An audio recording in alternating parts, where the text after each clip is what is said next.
Mr. Malakari. Present. Ms. Malcolmus. Here. Mr. Mitchell. Here. Mr. Ritzick. Here. Mr. Schaefer. Behind. Don't know if it's working down Philadelphia. May chime in there.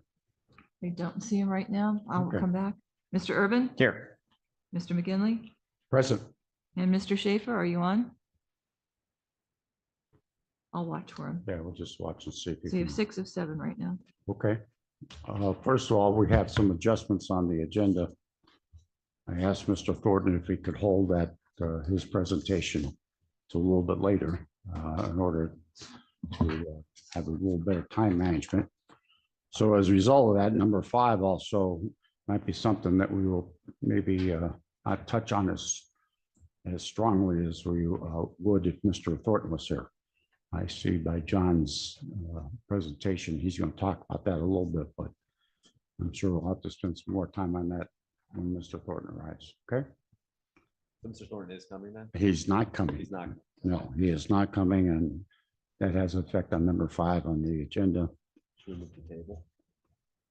Am I able to make a request for that? I was thinking that maybe the items 4 and 5 could be postponed because of the agenda, Well, the let's length of the see. agenda. Let's see how the time goes. But I'm also concerned about speaking about it without the solicitor, now that we have a solicitor on, coming soon, why don't we just wait for that? Because there's really no decisions that can be made while, we're just discussing and just kind of, in my mind, spinning our wheels because we don't have someone on board to help us with that.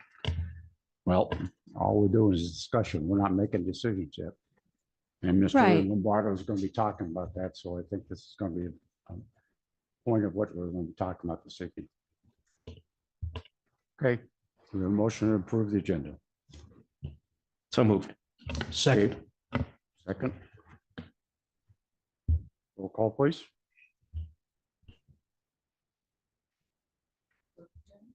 For the agenda. Mr. Malakari. Yes. Ms. Malcolmus. Yes. Mr. Mitchell. Yes.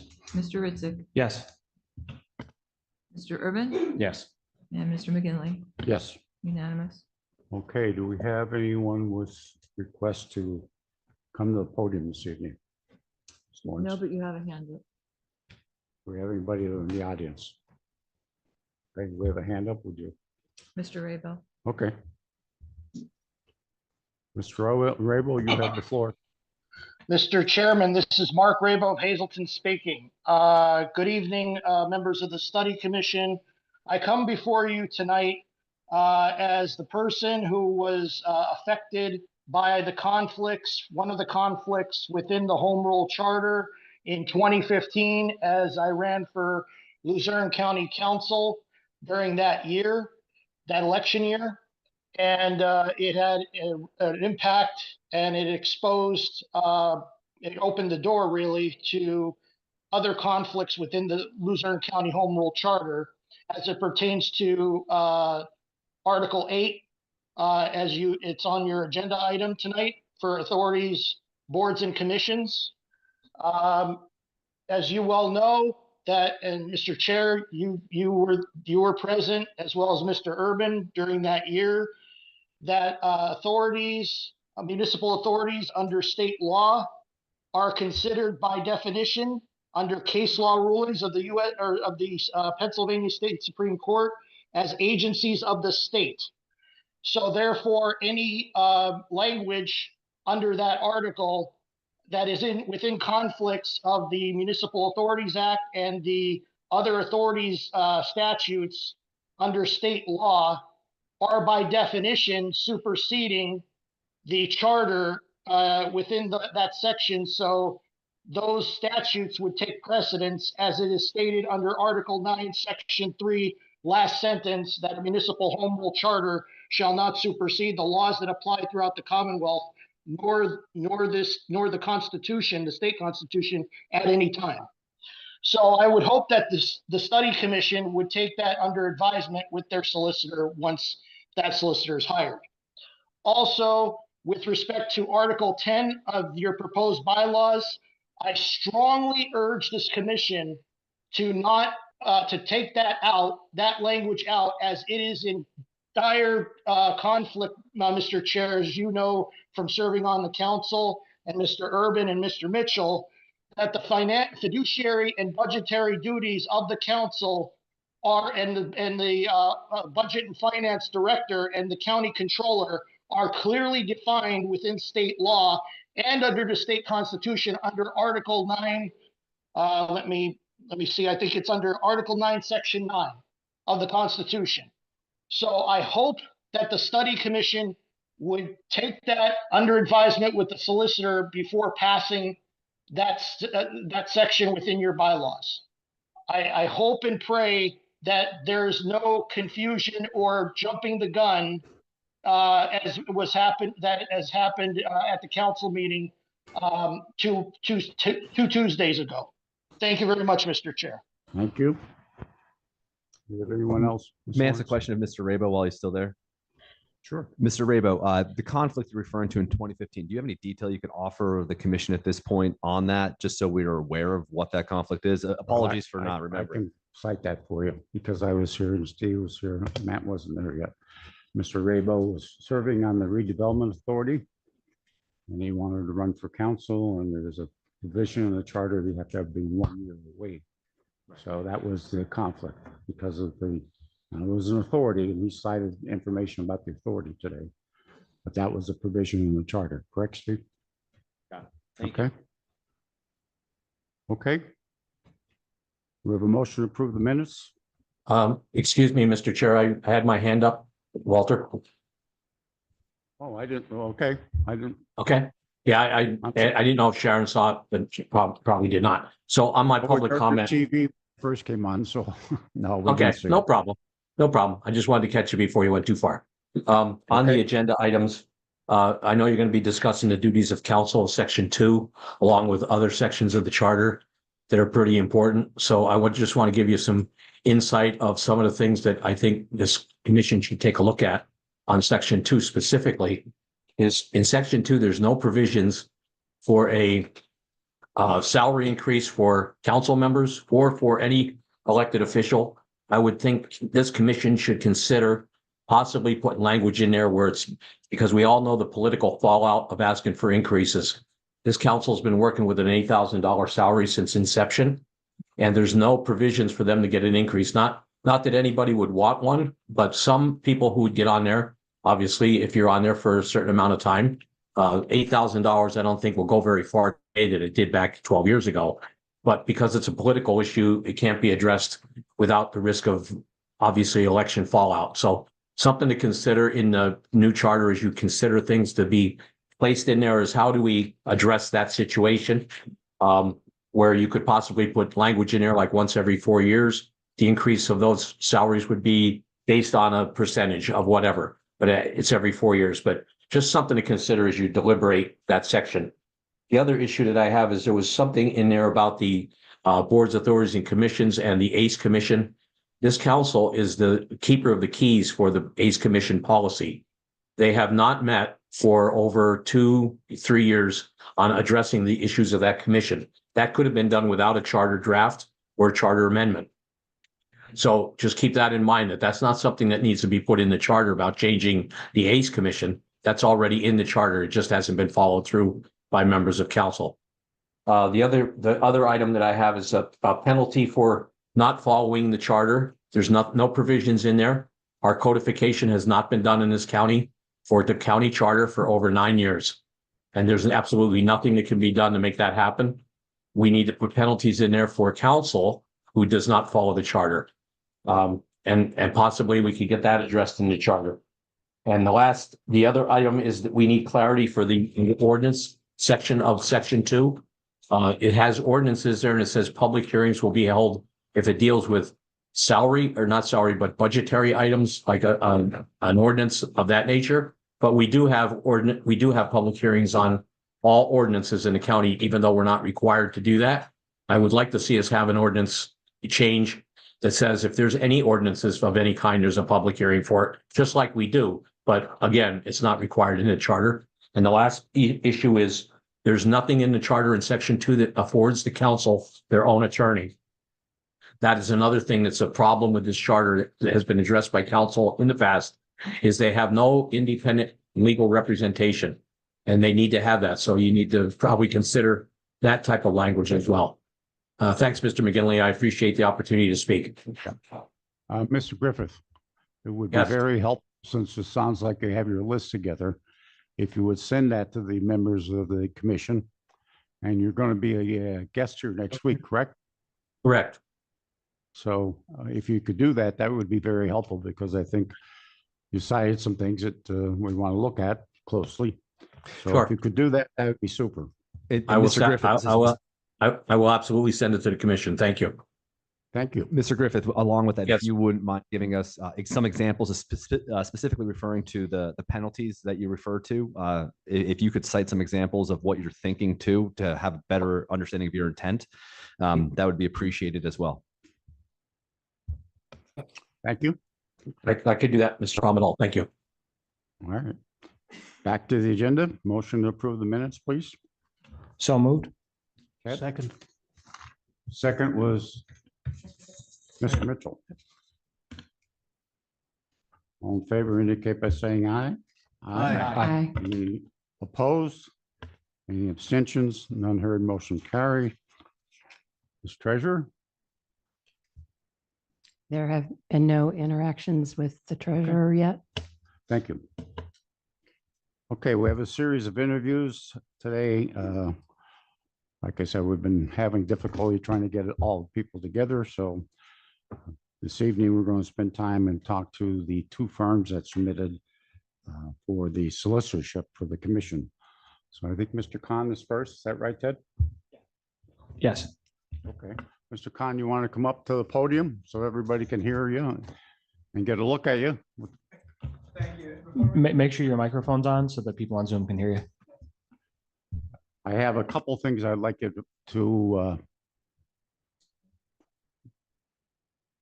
there, Jonathan's coming out. Jonathan's coming out there. Is this working? Okay. Can you hear me? Yes. Yeah. Great. Mr. Khan, couple things I'd like to just, mention and focus on a little bit. Number one, what kind of experiences your firm has, Sure. particularly with home rule law, because that's what we're interested in. And then how would you provide services to this commission? What kind of services and what kind of communications or whatever you would be providing? So if you could consider that. So it's up, you may begin and give us a little background about your firm. And like I said, if you touch those two items, that would be very helpful. Thank you. I'd be happy to do that. Before we start, my partner, Mark Freed, was told he could zoom in. I believe he is on the Zoom. He's Is that on. correct? I think he is not getting video, but he is getting audio. If we could just ask Mr. Freed to say something so we can confirm we can hear him. Mr. Freed, are you on? You see him? He's on, he shows on the screen. Okay. Are you muted, Mr. Freed?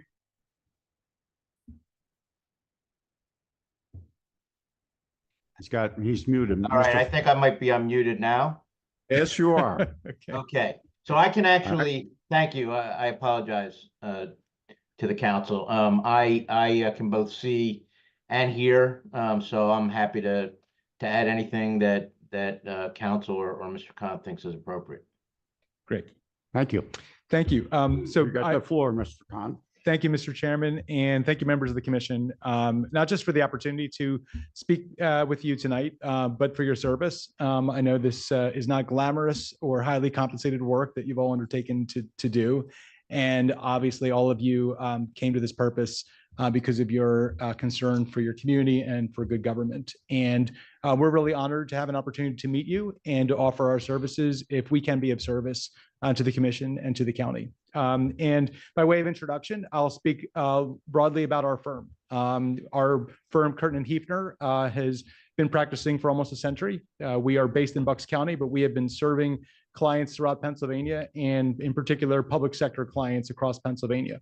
When we review proposals and RFPs all across Pennsylvania, And when we saw what this commission was looking for, we saw an opportunity for potentially a perfect fit for our firm broadly, and specifically with 4 members of our firm that we identified in the proposal based on our assessment of what we understood the commission to be looking for and where we think we could add value. Our firm was founded by 2 prominent officials in Bucks County, a Republican and a Democrat. Mr. Curtin was the district attorney, future member of Congress, a well-known Republican. Mr. Hefner was a prominent Democrat. They started a 90-plus year tradition of a reputation of serving government officials and public sector clients in a nonpartisan way. And often what our firm is called upon to do, while we serve as solicitors to numerous municipalities and we provide special counsel in a number of special subject matter areas, but frequently we are brought in to help address particularly complex problems where our particular set of skills and experiences come in handy. The 4 of us who are listed in the proposal, Mr. Freed, myself, as well as 2 of our associates, Brendan Flynn and Sarah Steers, we are all career public servants who are able to join a law firm in private practice that has allowed us to continue our commitment to serving the public while doing that in a private firm setting. We can certainly go through all of our respective backgrounds, but all of us have experience working in home rule municipalities. Both Mr. Flynn and I started our legal careers in Philadelphia in the district attorney's office. Mr. Freed himself, besides his extensive municipal work, served himself as an elected supervisor in a home rule municipality. But our service in law and in government is much broader than that, and has put us in a position to have a wide array of experience in both the statutory and constitutional issues that come into play when local governments want to change the way that they're doing things, or they're trying to get a better understanding of what they should be doing. Speaking to that experience, I began my career as a prosecutor, first in the district attorney's office, and then in the United States Attorney's Office in the Eastern District of Pennsylvania. And over those 16 years, what I found myself often called to do was to address issues involving government corruption.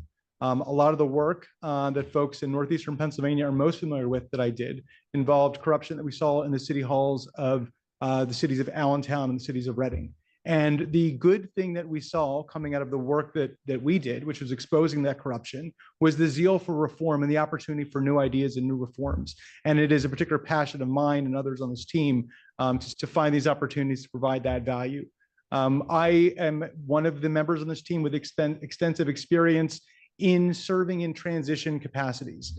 I have been on more transition committees than I can remember at every level of government as members of our team, as well as I have served in government during moments of transition. And as we understood the request from the commission, there are essentially what we see as 3 subject areas for a solicitor or an attorney to focus on. One is the public governance of the commission itself, making sure that your public meetings have the support that they need from a solicitor or an attorney, making sure that when it comes to things like the right to know law and other matters impacting public bodies, that you have the legal support that certainly our law firm is comfortable and experienced in providing. Then there's the substantive matter of what are the proposals that this commission is going to find consensus on in recommending to the people of Luzerne County and recommending for future generations. And those are areas that we understand can be particularly complex because you often have conflicting guidance from state law, by local law, and in some cases by the US Constitution. These are exactly the kinds of areas where we think that our experience is unique, and we would be particularly happy to provide value. To your question, Mr. Chairman, about the way in which we provide that service, that's really up to the commission. If this is a scope of work that the commission anticipates having us come on site 5 days a week to meet with people in county government on a regular basis, then I think we would have to reimagine our understanding of what the commission was looking for us to do. As we understood it, this was primarily an ask of attorneys to not just participate in these meetings, but to really roll up the sleeves of the attorneys involved and start to provide that legal guidance to the commission. And as an outsider, from what I've seen by reviewing the meetings through the audio recordings that your county has provided online. I see a lot of consensus, a lot of ideas that are starting to emerge. But on the other hand, what I am not seeing is the independent legal advice that I am hearing members of the commission ask for. And obviously, whoever you choose to provide this work will do. I'm happy to speak to any of these areas, in depth, as is Mr. Freed. But beyond our qualifications, I would say related to where we see an opportunity for us to really provide unique value is our independence. Oftentimes, we are called in when there is a disagreement between Republicans and Democrats, or between township and county folks, or other kind of territorial disputes where we are seen as a neutral arbiter. It's one of the reasons that we are so often called upon by the courts to come in and handle thorny issues. And while we are not on the other side of the Commonwealth, we are certainly not connected to any of the potentially impacted parties that would be potentially affected by any changes to the Home Rule Charter that we think would provide the commission an added layer of credibility in communicating to the voters and to your constituents that everything that this commission has been done with the utmost integrity and with the utmost care, and by having the highest level quality of services in all matters, including legal services. And at the same time, and I think to the final point, I would emphasize that's also being done with an eye on costs. Our firm, while we maintain very competitive rates in the private sector, we routinely provide massive discounts to public sector clients because of our interest in serving the public and having a public sector practice that we can be proud of. In many cases, the rates that partners such as Mr. Freed has been practicing for 3 decades and myself has been practicing over 2. We bill our time to government clients at rates that are lower than the associates working at other firms doing the same work. And we do that not because our time is not valuable, but because we have found a way over time to continue to be productive because of the reputation of our firm. And time again, we have folks asking us to help address the issues that they face. So we'd be happy to do that. Obviously, practicing primarily in Doylestown, it is not a huge burden for me to be up here. I spend a lot of time in Lehigh Valley, both professionally. We have clients in that area, and personally, I spent a few nights in Northampton County. So if that is the direction that the commission is going, that's certainly not an issue. But at the same time, if the commission wants to do a lot of work remotely and via Zoom, we certainly do that all the time. And with that, I'd be happy to answer any questions. And I know Mr. Freed hasn't had a chance to speak, so I'm sure he'd be happy to answer your questions as well. Let's start with Mr. Mitchell, work the warrant right around the table.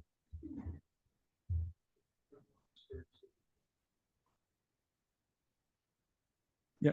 So with respect to the term of our government study commission, none of us has actually served on a government study commission. They don't come around very often. We have, I think all of us served on commissions that have similar kinds of mandates. And by way of example, speaking for myself, and then I'll ask Mr. Freed to chime in. I served as the county solicitor in Bucks County during a time of intense transition. And for nearly every day over the 3.5 years that I served as solicitor, we were being asked to consider different proposals, different ways of doing things. One of those questions that kept coming up is whether or not it was time to move to a home rule charter. And so while we did not formally form a commission, we did study those very same questions internally at Bucks County. But Mr. Freed, as I said, served multiple terms in a home rule municipality. And perhaps, Mark, if you'd like to say a few words to Mr. Mitchell's question. Sure. So a couple things. First, on the question of the commissions, obviously something like this is, as Joe said, all commissions are a little different. I have served on commissions and task force. The Pennsylvania had a natural gas pipeline task force, environmental justice task force, and work group, and various things like that. As far as the experience with home rule charters, which I think is a great question. I think I spent 9 years on the board of a home rule municipality, and it really taught me a lot of lessons. I think it taught a lot of us a lot of lessons where, home rule is very, very useful It really can empower a county. It can empower any local government. But you also have to be very careful. Sometimes, the core statute that you're working off of, whether it's the county code, second-class township code, any of those core codes, can have some pretty good provisions. And one thing you want to do is make sure you're not making them worse. So I always start with the do no harm adage, and then build from there and see what we can accomplish through home rule. It seems like you've gotten a lot of very good comments already. I think a lot of the work for the commission is going to be made easier by, it sounds like, a very active public that's raising some very good questions. For instance, with regard to authorities and the Municipality Authorities Act, some of those comments are very important. Understanding that while a local government gets to create an authority under the Municipality Authorities Act, the authority then becomes independent unless and until it's actually dissolved, in which case there's all sorts of issues with the transfer of property. So there's a lot of nuance that goes into understanding how the county interacts with its authorities. So I don't know if that answered all the questions. The one other thing I'll say is, when I worked for, I was both a state prosecutor as well as a counsel with DEP, and we were often called upon by regulatory counsel and the folks in the policy offices, in the regulatory offices, because litigation experience, we see things practically, and a lot of what we've seen, both serving on boards and also being solicitors. I'm solicitor to 3 municipalities and boroughs, townships and boroughs. You sort of see sort of the nuts and bolts of things, and it helps you, I think, have a better appreciation of how language should be crafted, what pitfalls to try to avoid. Thanks, Malcolm. Hello. You talked about how you're not a local firm. Excuse me. I was wondering, you also talked about mileage cap in your proposal. And I'm wondering if you could talk about that fee structure. Can you explain how that works and how that would, because our being in such a distance is a concern for the fees. Yeah, I mean, we left it open-ended to invite a proposal from the commission.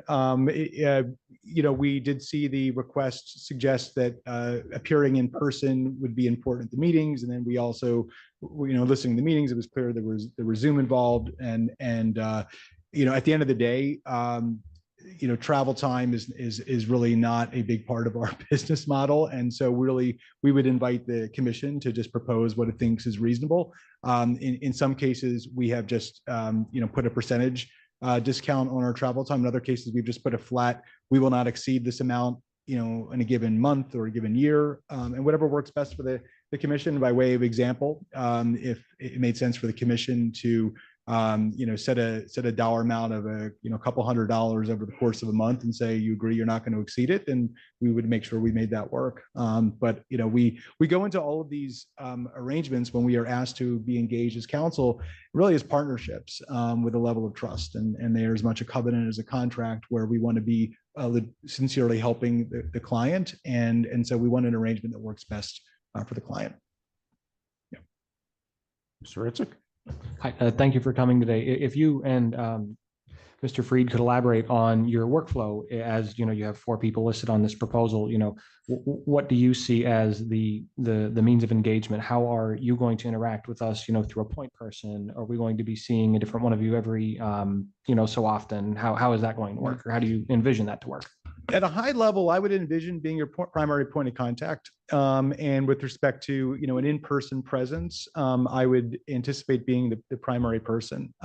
Beyond that, I think it's really going to depend on what the needs of the commission are. And so to use an example of someone who's not with us at the meeting, Ms. Steers, who's one of our associates. We included, although she herself has served as a solicitor to school boards and can certainly cover meetings and do legal research. Ms. Steers does a lot of right to know compliance. And for one of our municipal clients, that's all she does, is handle the right to know work because of the volume that they got. No one ran for office hoping that municipality was going to get a lot of right to know requests, but that's the hand they were dealt, and that was the charge given to our firm. So that's an example. I'll give another example of one of our associates, Mr. Flynn. One of the reasons we thought Mr. Flynn might be a good fit for this team is, and it's not for us to decide, it's up to the commission to decide, is that we've heard a lot of discussion about changing the form of county council from an at-large body to one that would be comprised of districts exclusively or in combination with at-large districts. This is with an at-large district. This is an area where we have unique experience. Mr. Flynn litigated the only redistricting case of its kind last year when this issue came before the courts with respect to school board redistricting. And so if this ends up being an area where the commission wants to make a change, recommends a change, and wants legal counsel about the impacts of that, that's an area where we would heavily rely on Mr. Flynn's deep experience in that area. And, you know, with respect to a lot of the nuts and bolts of, I think what you heard a little bit about from Mr. Freed tonight, there are certainly a lot of, you know, issues with particular intersections of counties and authorities or counties and municipalities where Mr. Freed doesn't just know the law, he has lived the experience. So beyond myself serving as your primary point of contact, we think that these are the three members that probably have particular strengths in those areas. But Mark, if I missed something, please jump in.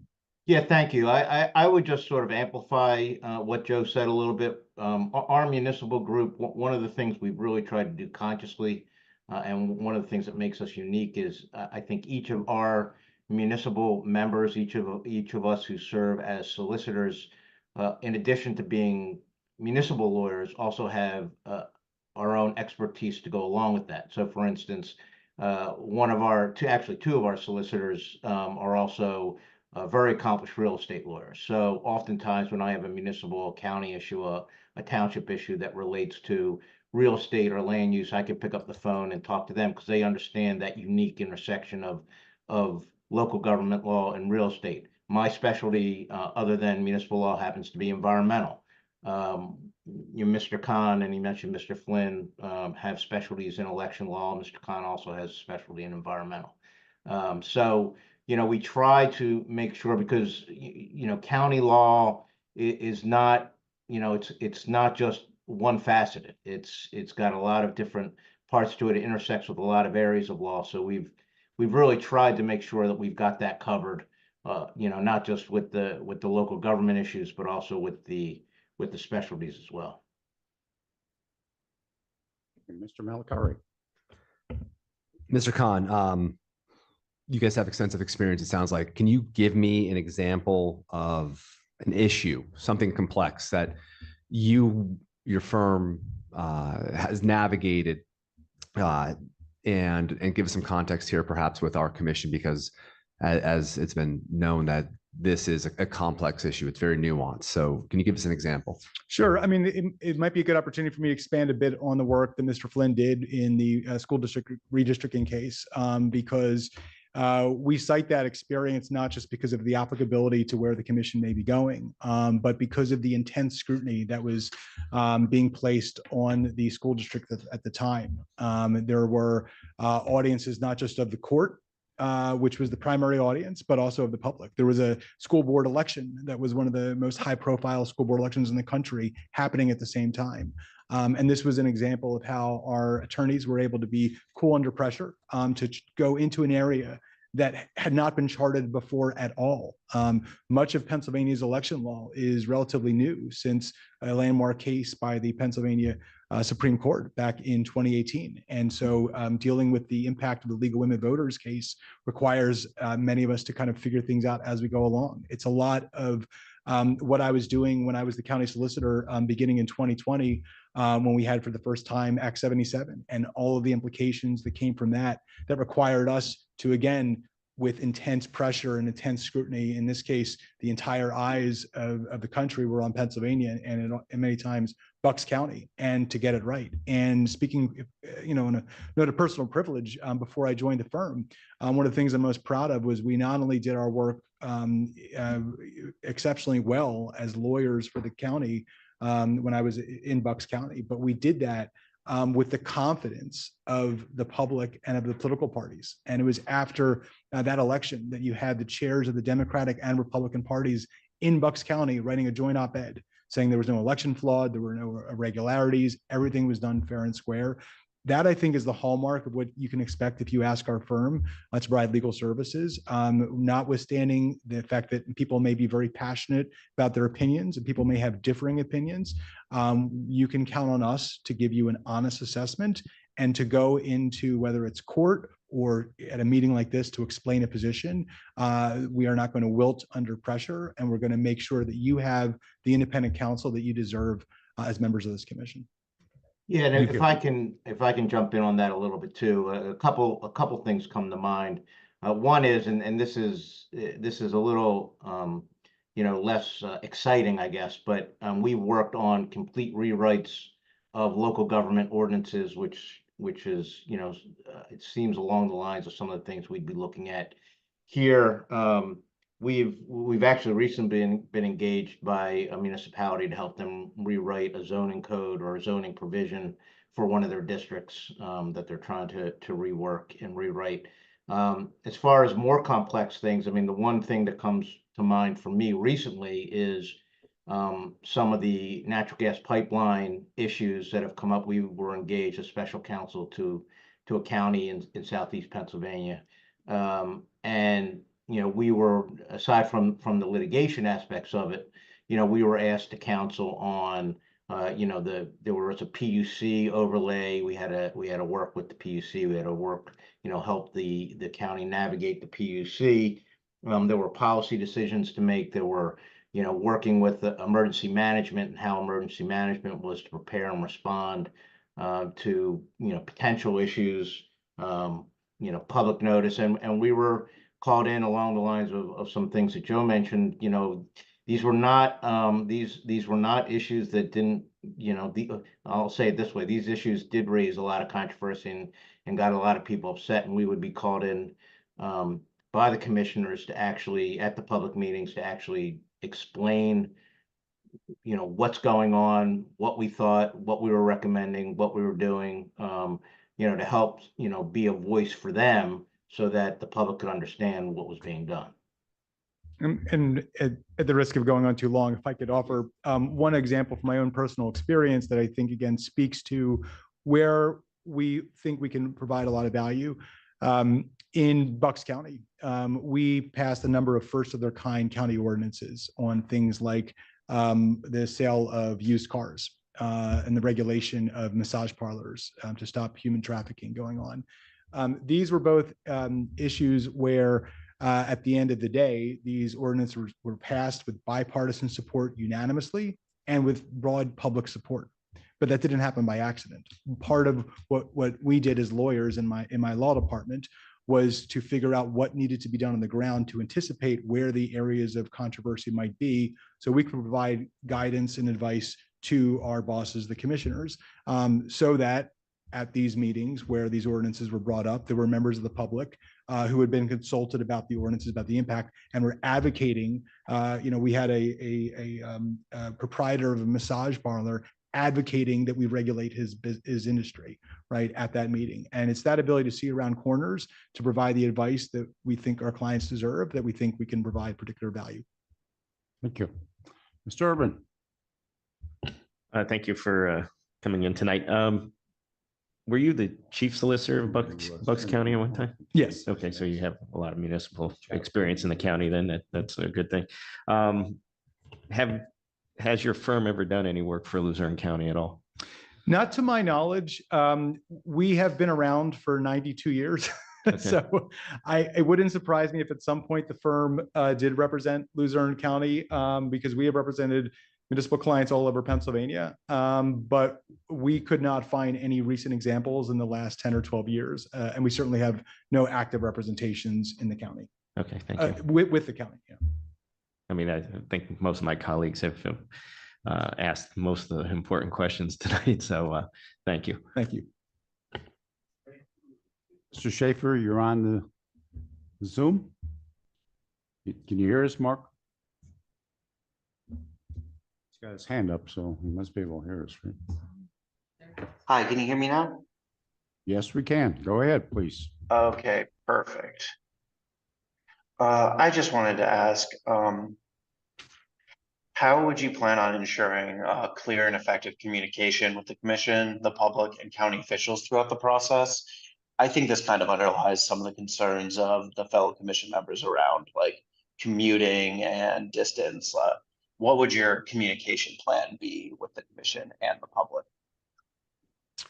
Well, and thank you for the question, Mr. Shaver. I think as with the other areas, we would really have to take our lead from the commission. The existence of a 7-member body provides a lot more flexibility than what we dealt with when I was a solicitor for a 3-member board of commissioners, where I started sweating every time 2 commissioners got in an elevator because we wanted to make sure that we were always in compliance with the Sunshine Law. So I think I would need to have a direction from the commission in terms of the protocol, in terms of contact with the leadership, the chair, the vice chair, et cetera, and individual members. But certainly in terms of if the question gets to an issue of access, it is one of the things that you will get with our firm is we are highly accessible.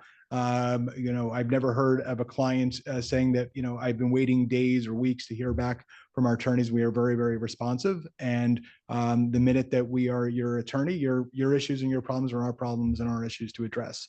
And so depending on the needs of the commission, we will be ready to address them. Okay. Is there anything else you would like to add, or Mr. Freed?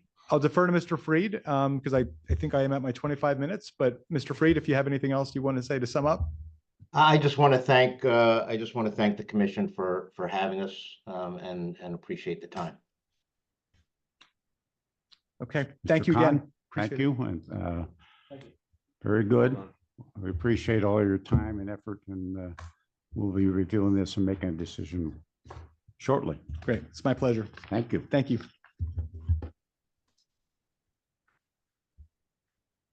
Okay, Ted. We expect Mr. McLaughlin. There he is. You're up.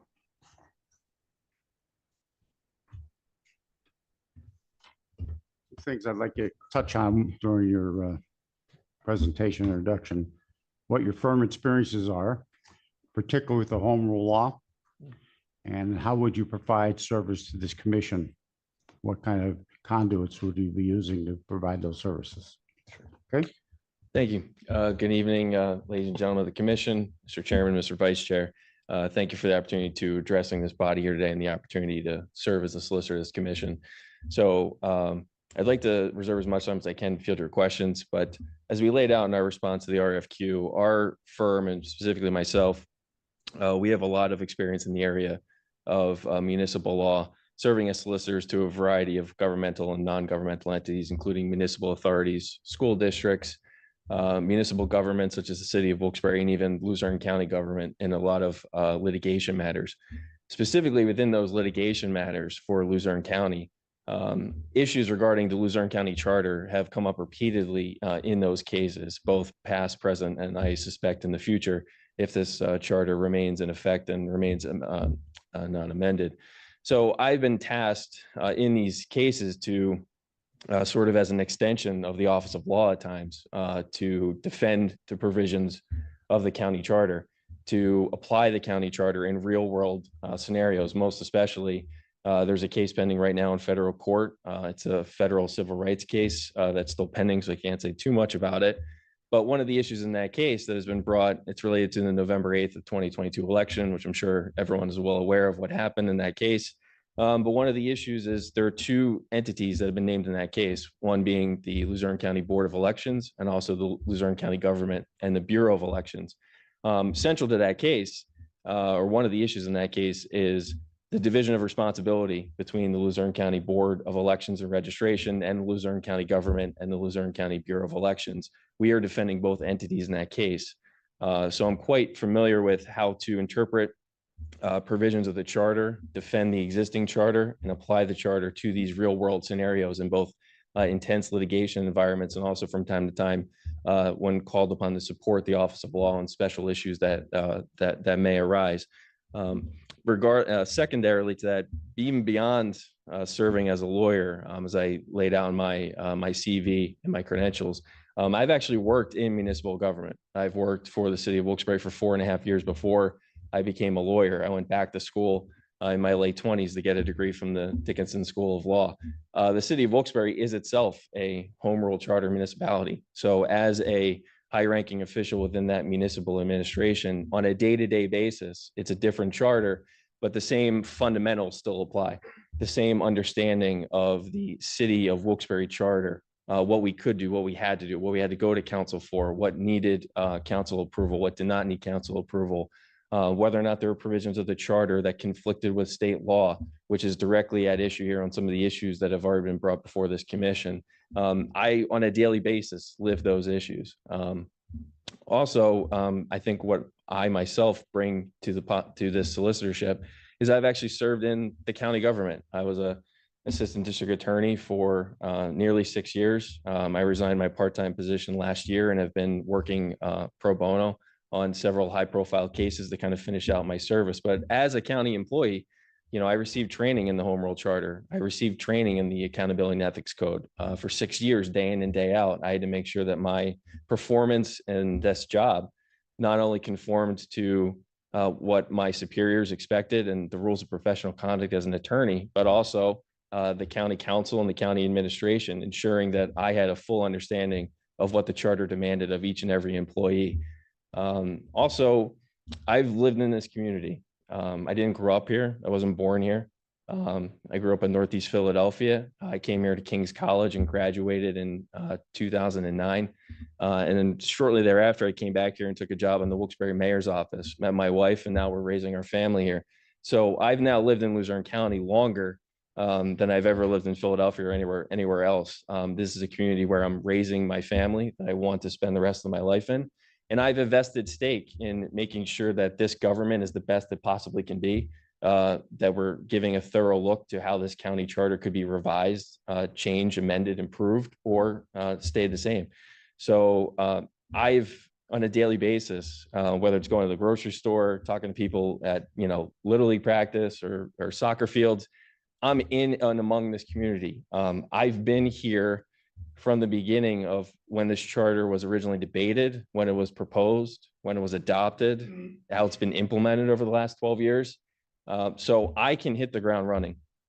If we're selected, the firm and myself, to serve as a solicitor to the commission, I can start work tomorrow, and I don't need to get up to speed on everything that's transpired before. I know all about the 2001 and 2002 commission and group that failed. I know about the debates that were had, the things that were debated and discarded and didn't end up in this charter. I know about the issues that many people in this community, including people such as yourself on the campaign trail, have highlighted. So I'm not coming into this as a blank slate, as a tabula rasa. I'm walking in here. I know exactly what needs to be done. I know exactly what you guys need in terms of providing service and tools and communication to this commission, so that we can get this work done for the people of Luzerne County as quickly as possible. Because I think in the abstract, to the average person, it might sound like, oh, well, they have 9 months to get this done initially, and there might be another 9 months after that, and another 2 months after that, depending on what they do.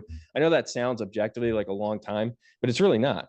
And I know many of you have served in county council and have served this community in other capacities. That is a really short window. That is already a ticking clock on us. So I don't think that this commission necessarily has the luxury of waiting for their solicitor to get up to speed. Obviously, there have been meetings that have been held in May, June, July. Obviously, whether a solicitor is appointed tonight, tomorrow, or next week, the work of this commission goes on. And I think what I offer and our firm offers, with our deep knowledge and experience in Luzerne County as a community and in Luzerne County as a government, is we can hit the ground on day one and not spend a lot of time, and more importantly, not spending financial resources on learning the history and learning what has been done and what needs to get done.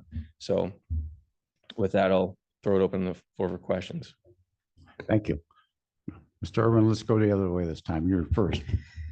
I appreciate the insight. I mean, my personal opinion is I'm looking in a different direction, seeing that this study commission is looking at a high level. I know Elliot Greenleaf and Dean has done much work for the county.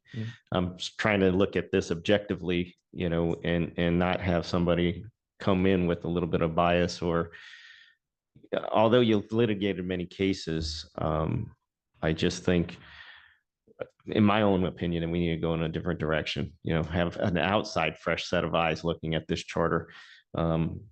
Because I think a lot of us already know where the problems lie. It's just, where do we go from here, and how can we make it so it's down the middle, you know? And I know if you worked on certain cases too within the county that have been litigated, right? And then had to go in front of county council for like their sort of agreement at one time, right? So, I mean, it kind of, you know, that's my opinion. I mean, Well, if I could address that, obviously, I mean, Right. Mr. Urban, all I can tell you is that the way I've always approached my job as a lawyer is to serve the interest of the client. My personal beliefs are really irrelevant. And what I look at each individual case or each individual matter for a client, I'm really there to serve their interests and to provide whatever support or advice I can, both as a lawyer, as a counselor, and a broader public policy standpoint. So I can tell you that even though I've been involved in these other issues, I certainly don't come into this with any preconceived notions or biases. Obviously, the commission is free to go to the outside and bring in a fresh set of eyes. That certainly it's a prerogative. But if you were to vote to appoint me and the firm as a solicitor, I could assure you that any prior experiences that I've had in the county, I've never been accused of being narrow-minded or colored by those past experiences. And I don't think I'd be fulfilling my ethical obligations as both a lawyer and serving you as a client if I came into this, you know, saying, I think we need to do it this way or that way. I've always been one to look at whether it's a legal problem or a public policy problem or a choice, to look at it from all aspects. When I'm preparing a case, I always try to put myself in the eyes of the defense counsel. How are they going to defend this case against me? How would I attack this if this were me? Put myself in the mindset of other people. So, you know, certainly I respect that if that's what the commission wants to do. But if you were to go the other way, just because my firm and me specifically have worked in and outside of the government, I don't think that precludes me from being able to fulfill what you guys need of me. But, you know, I certainly respect that point of view. And I'm sure it's shared by a lot of people in this community. Yeah, thank you. Mr. Malakari. Fair. No worries. Ms. McLaughlin, thank you for being here. Appreciate it. Can you provide an example of a complex legal challenge, something that you have successfully navigated, but specific to municipal or local government? Sure. So I referred to it in the RFQ. Just recently, we represented the city of Nanticoke in essentially a breach of contract action against a surety company. There was a project where they hired someone to do the job. They completely abandoned it, and the city of Nanticoke had to go out and try to recover funds to finish that job through the bonding company. I stepped into that case when I came back to Elliot Greenleaf after spending 4 full-time years in the district attorney's office. So it's always difficult coming into a case that's already been half litigated and trying to work through you know, issues as it is. I mean, you're not starting a case from the very beginning and you're not working it up yourself. That's always a hurdle to overcome. I kind of compare it to, you know, playing basketball in someone else's shoes. So that's always difficult. But in this particular case, and when you're representing municipalities, it's not simply enough to be right on the law or correct on the law. There are a whole different avenue of things, which is, you know, you're dealing with a client that has a project that needs to get done. They have a sewer project, an infrastructure project that needs to get done. They're out of pocket money that they never should have had to put out of pocket. There's a company that has greater financial resources than that particular municipality to drag out litigation and fight it. And if you were to take a tunnel vision view of that and say, well, hey, you know, the law on this is really good for us. 5 years from now, you're going to be, you know, found to be right, but to the tune of X amount of dollars. And at that point, you know, you may not have the road fixed after 5 years, and it may be useless at that point. You might have other time pressures, such as expending grant dollars. So in this particular case, I kind of had to come in here and survey all of that. What's in the best interest of the client? The best interest of the client and the taxpayer is getting this case resolved on favorable terms, but also the litigation was a means to an end to get that project done and to recoup back as much as we could, for the city. And what I'm very proud about is there were several rounds of negotiations on that. We went to mediation more than once. And there were a lot of offers that were put in front of the city that were quite honestly laughable, insulting, but that's the process. And you have to have the strength to say, listen, we'll fight this out. I'll take this to trial. At the end of the day, you can't be blind to that, and you can't push someone into litigation just so I can pad my resume and say that I took this case to trial. It's all about moving forward the client's objectives, and we were able to reach a favorable result where now they have that completed project and they recoup that funds for the most part that went back into their general fund, which now they can deploy for future projects. So again, it seems like a small thing, but I'm sure it's not an unimportant thing to that community. And again, when you're serving as counsel for a city, a borough, a township, a municipal authority, it is an important thing to keep your eye on the clock. It's an important thing to keep an eye on the budget and the taxpayers' money, and to use it wisely and to spend your time wisely so that you're moving the project forward, or getting the case moved, or getting the issue resolved, whatever it is, because that ultimately is what's important. The important thing is not that we drag a case out for 3 years so that we have an assurance that we have a good body of billable hours over a case. That's not something that I've ever done, that our firm has ever done. So that's just one specific example. I mean, I could stand here for 50 minutes and drone on about all these different cases, but when you represent governments and government entities, it's important to understand that this is not a Fortune 500 company that doesn't have unlimited resources, and your time and your efforts have to be done efficiently and productively to achieve their goals, but to do it in a way that doesn't break the bank or unnecessarily drives up their premiums the next time that they have an insurance defense case. So those are all things that we work through, and not every attorney has that skill set. A lot of attorneys, they're used to private clients, and this is a different set of skills and a different set of sensibilities and responsibilities. And going to law school and being a lawyer is not well and good enough to do this type of work. You need to have that feel for the other things. And particularly, working with councils and authorities and even a commission like this. There's 7 people here. I've served on school boards with 9. I've worked with city councils of 5, and you deal with different personalities, different objectives, different experiences, different goals, and they may be competing at times, and they should be competing at times. And that's what you're voted to be here for. That's the process. And again, if you don't have that experience, you need to understand how to navigate that each one of you has your own goals, objectives, constituencies, and you have to understand that, and you have to navigate that. And also, this is a commission that's work is very important to the public, and there's going to be a lot of scrutiny, and there should be scrutiny, and there should be a lot of interest and public attention. And again, if you're not used to that type of fishbowl, that's something that can paralyze you. Actually, how you're going to give advice to your client, how you're going to work them through issues. If you're afraid of your own shadow, if you're afraid of making a judgment call, if you're afraid of giving your unobjective, unvarnished opinion, whether people like it or not, we're not serving the community well. Then my job is not to tell you what you want to hear. My job is to tell you what you need to know about the law or about policy choices, and ultimately you guys are the ones who have to make the decisions. I'm here to assist you. Yeah, I think you got your message across very well. Mr. Ritzik. Hi, so I'd just like to know about the workflow with you and your team. Who's going to be the point person? How are we going to engage with you and your associates? Okay.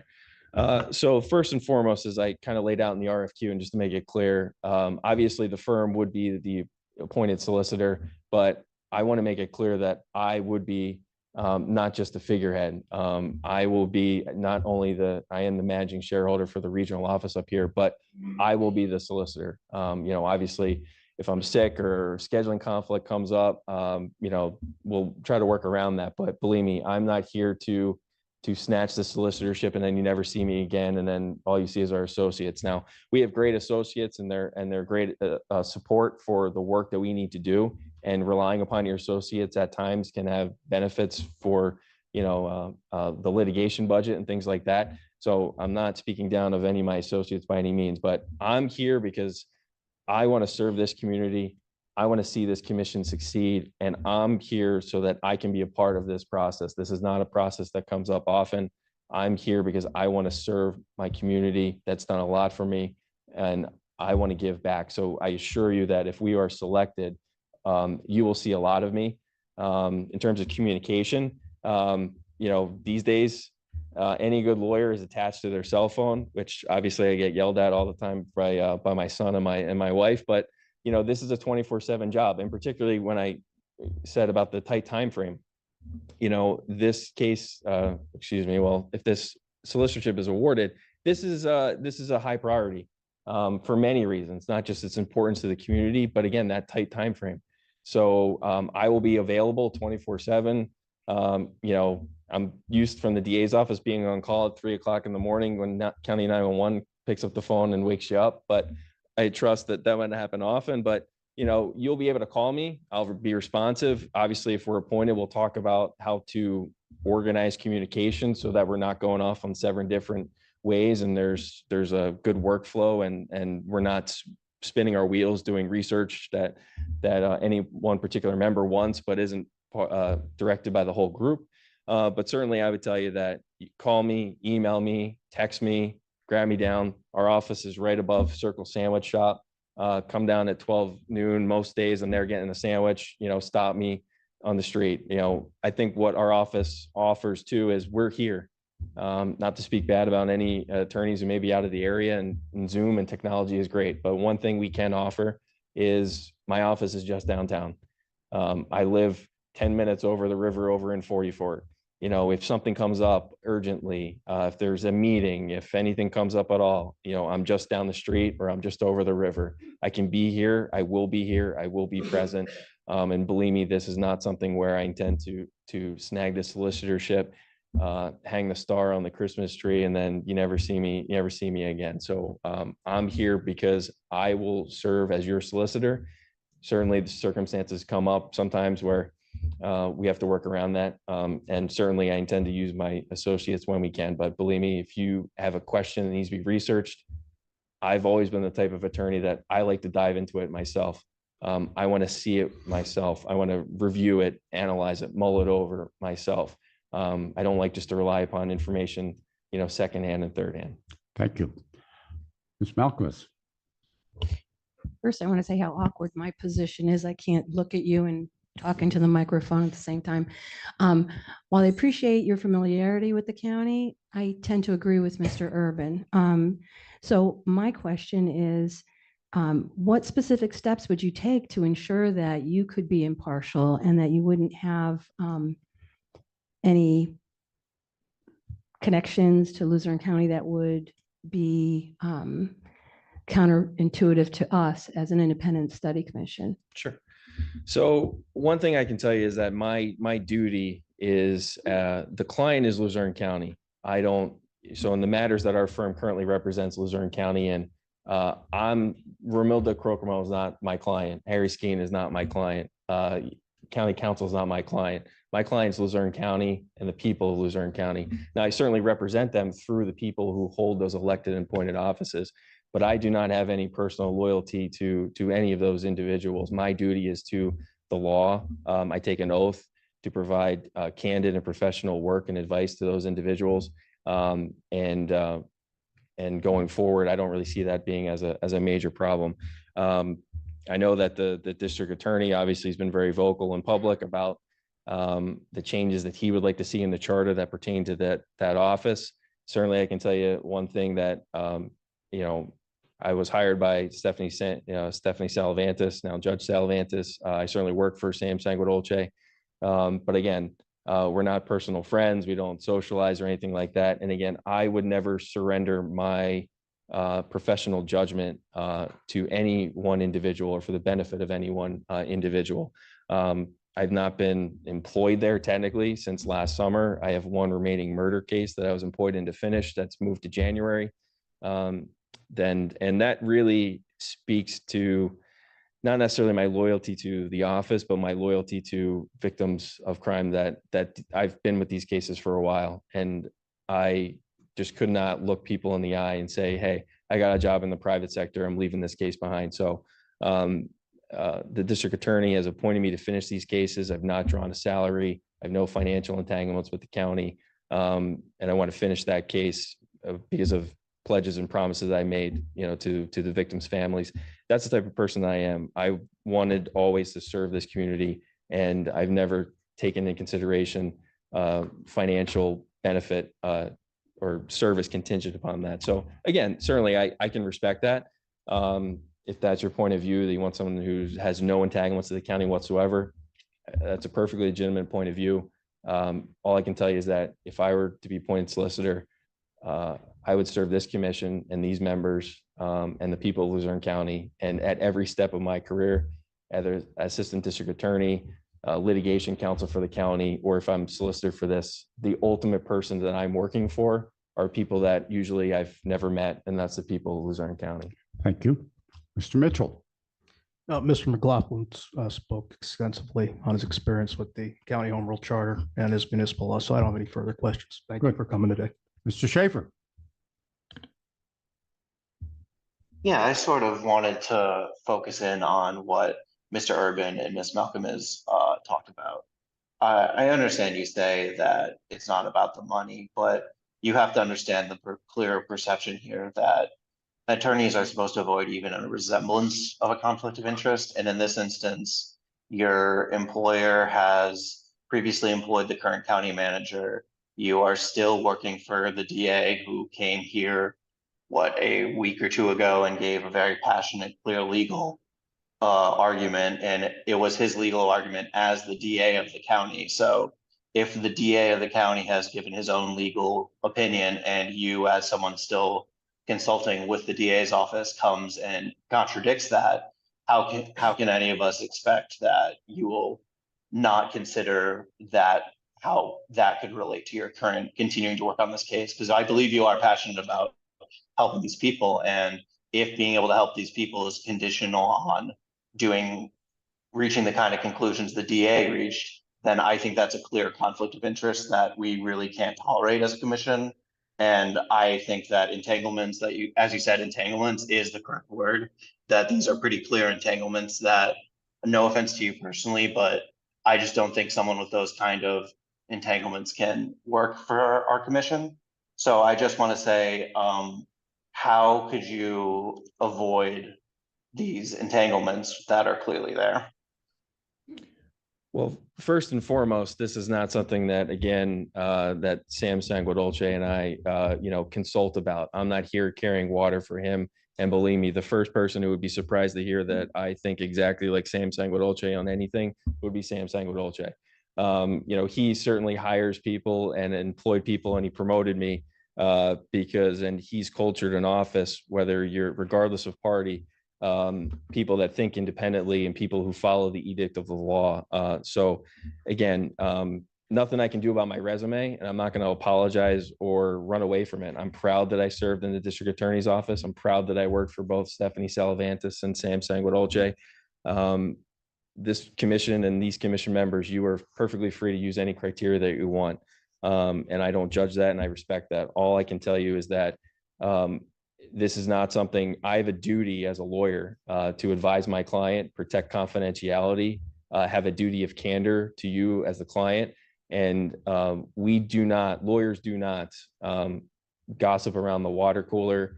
I'm not going back to the county manager's office or Harry Skeen's office or the DA to say, hey, guess what the commission has in the hopper? And I'm certainly not here as some sort of Manchurian candidate to make sure that they get their priorities into any charter reforms. So again, I'm not going to run away from my past. I think my record is clear. And I think if you talked around to clients that we listed as references, if you talked around to people in the courthouse, if you talk to the people in the DA's office, talk to the judges on the third floor, believe me, I think the word would come back clearly that I am an independent person. I'm an ethical person. And I'm not going to surrender my professional judgment to anybody. But ultimately, at the end of the day, I think it's important to bear in mind that my personal beliefs don't matter. I'm here, or anybody who's here as a solicitor is here to assist the commission members on providing them legal advice, general counsel when they ask for it, and aiding and assisting this commission and its members in any possible way. So I don't think there's anything wrong or there should be any appearance of impropriety if I serve as solicitor, because ultimately the recommendations that come out of this commission are not going to be authored by Drew McLaughlin. They're going to be authored by the commission, collectively by you who were elected to do this job. I'm here to assist and guide and advise as best I can. So believe me, I'm not the puppeteer.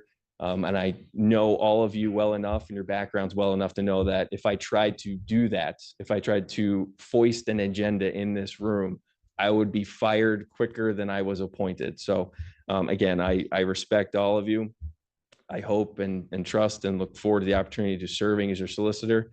But if my career to this point is disqualifying for some of you members, I totally respect that. And if the vote goes in my favor, regardless of that, believe me, I look forward to working with all of you if we are lucky enough and fortunate enough, and me specifically appointed to serve as your solicitor. So I respect everyone's point of view. If anyone has any other questions or anything I didn't address. Well, you have the final word there, Mr. McLaughlin. Anything you want to add? I think you've covered a lot of subjects here this evening, but yeah.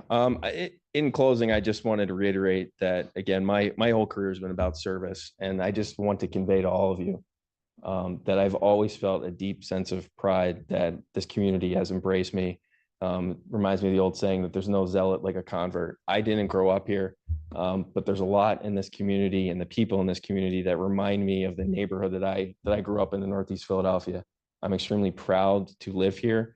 I'm extremely zealous in its defense when I hear people talk bad about Luzerne County or mock it or ask me, did you move up here? Why would you stay there?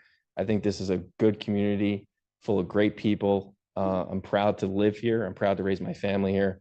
And again, I want this solicitorship because I want to serve. I think this is a unique opportunity to serve my community. And hopefully I look forward to that opportunity to assist you in any way that I can. So at that, I'll close my remarks. thank you.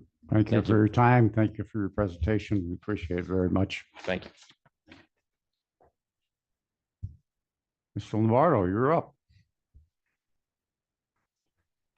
I have to say, look at Mr. Lombardo. He's the best dressed council member by far. Mr. Thornton, Thank you're you. a close second today. I like Mr. Brian's socks a Laskowski, little better than not mine. so much. Brian, your socks are a little better than mine. Oh, okay. All right. I just wanted to thank all of you for allowing me to speak today on my opinion of the Government Study Commission's look at the Home Rule Charter. Before I get started, I did just want to just bring something to your attention. I know that you might be looking at hiring a clerk at some point, and that Ms. Lawrence is currently doing the work of the clerk. As the person who's sort of in charge of her, I'm happy to continue to extend that. I'm happy to submit a proposal if you'd like. The only thing I would really ask is that she is compensated for the time that she's here, maybe at a rate of like time and a half for what her hourly rate would be. That's pretty much it. You're going to have to use her anyway. So if you know, I think that would make things a little bit easier. But obviously you're free to do whatever you want. So just make sure you let her know what it is that you need out of her in the interim. Like I said, thank you very much to the Government Study Commission for inviting me to give my thoughts on the county's Home Rule Charter and explain where I believe the improvements should be made. I also want to thank you all for your hard work that you've done so far and all the hard work that you're going to continue to do over the coming weeks, months, and hopefully not years, but months to get an improved Home Rule Charter. I'm really happy that the referendum that council put on the ballot passed. It's clear the voters want some things to be changed, but I have heard in the public that they appreciate the Home Rule Charter. They think it's generally been a great success. And I personally think the same too. I think that Home Rule has been a really amazing thing for Luzerne County. This form of government was sought out by the public. in response to corruption, a lack of accountability, out of control spending, and really a lack of integrity. By and large, I think that we have accomplished that. We've reined in spending with a debt-free future right within our arm's reach. By the end of this decade, we'll be debt-free. We've snuffed out corruption, and we've brought professional management into all of our services here in Luzerne County. We've created a better environment for many of our employees, and we are homing in on flawless elections. I just wanted to make sure to emphasize that. This has not been without its challenges, though. Many people who approach me nowadays, they still see Luzerne County's government through the sort of the specter of what it once was. And I get very frustrated by that. So I just wanted to emphasize that the boogeyman is not hiding under our bed anymore. The people who have hurt us are gone. There's a new generation of leaders here, and we must not stop this progress. We must be deliberate with our words and actions, and we must improve this charter because it's very important that we keep things going forward. So basically, here are my thoughts. I won't go through the study commission questions, but as you see, I do have highlighted in red what my answers will be to the questions. I was able to provide you with a copy of these about 24 hours in advance, so I hope that you had a chance to look at them. There won't be really as much legalese as Sam had in his remarks. I'm not a lawyer, don't claim to be one, so I don't really have any proposed word changes. I think that should be left up to the solicitor and to consultants, but I do just have some general ideas. So I do think that the charter has several defects as it relates to the operation of county council. None of these are fatal. However, they certainly make the job more difficult, and you asked for the criticism, so that's pretty much what I'm here to give you. So first, I think the size of council is an issue. Council is currently composed of 11 members.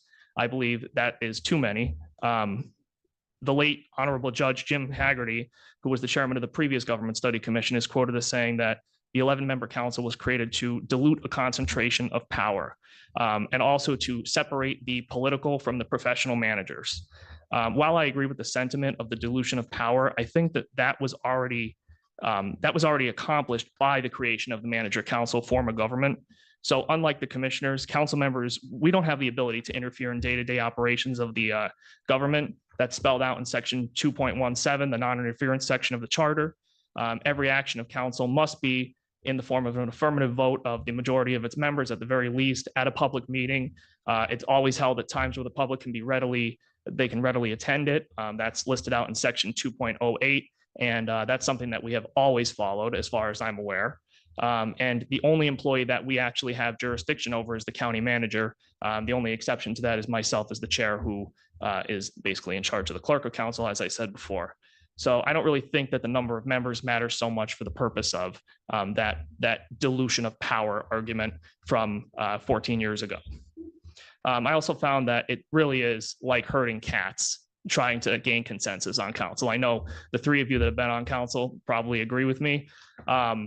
Every time that a council member wants some initiative to pass, they must, or if they want it to fail, they have to make a minimum of 10 phone calls to see where exactly they're at, what kind of support they have. If the issue is related to something going on with the administration, the manager or any employee may receive 11 phone calls from 11 council members. Some of them may last for many, many, many minutes. And that really takes them away from the important work at hand that they do every day in managing our county. So members of the administration, conversely, have the same issue that if they want to see an initiative passed, they would have to do the same. And an example of that would be like a budget amendment. And I'll talk a little bit about that later. So additionally, I think it's very difficult to schedule meetings outside of the normal 6:01 p.m. every second and fourth Tuesday night. If we ever have an emergency meeting or anything like that, they become a problem. Committee meetings, executive sessions, anything like those examples.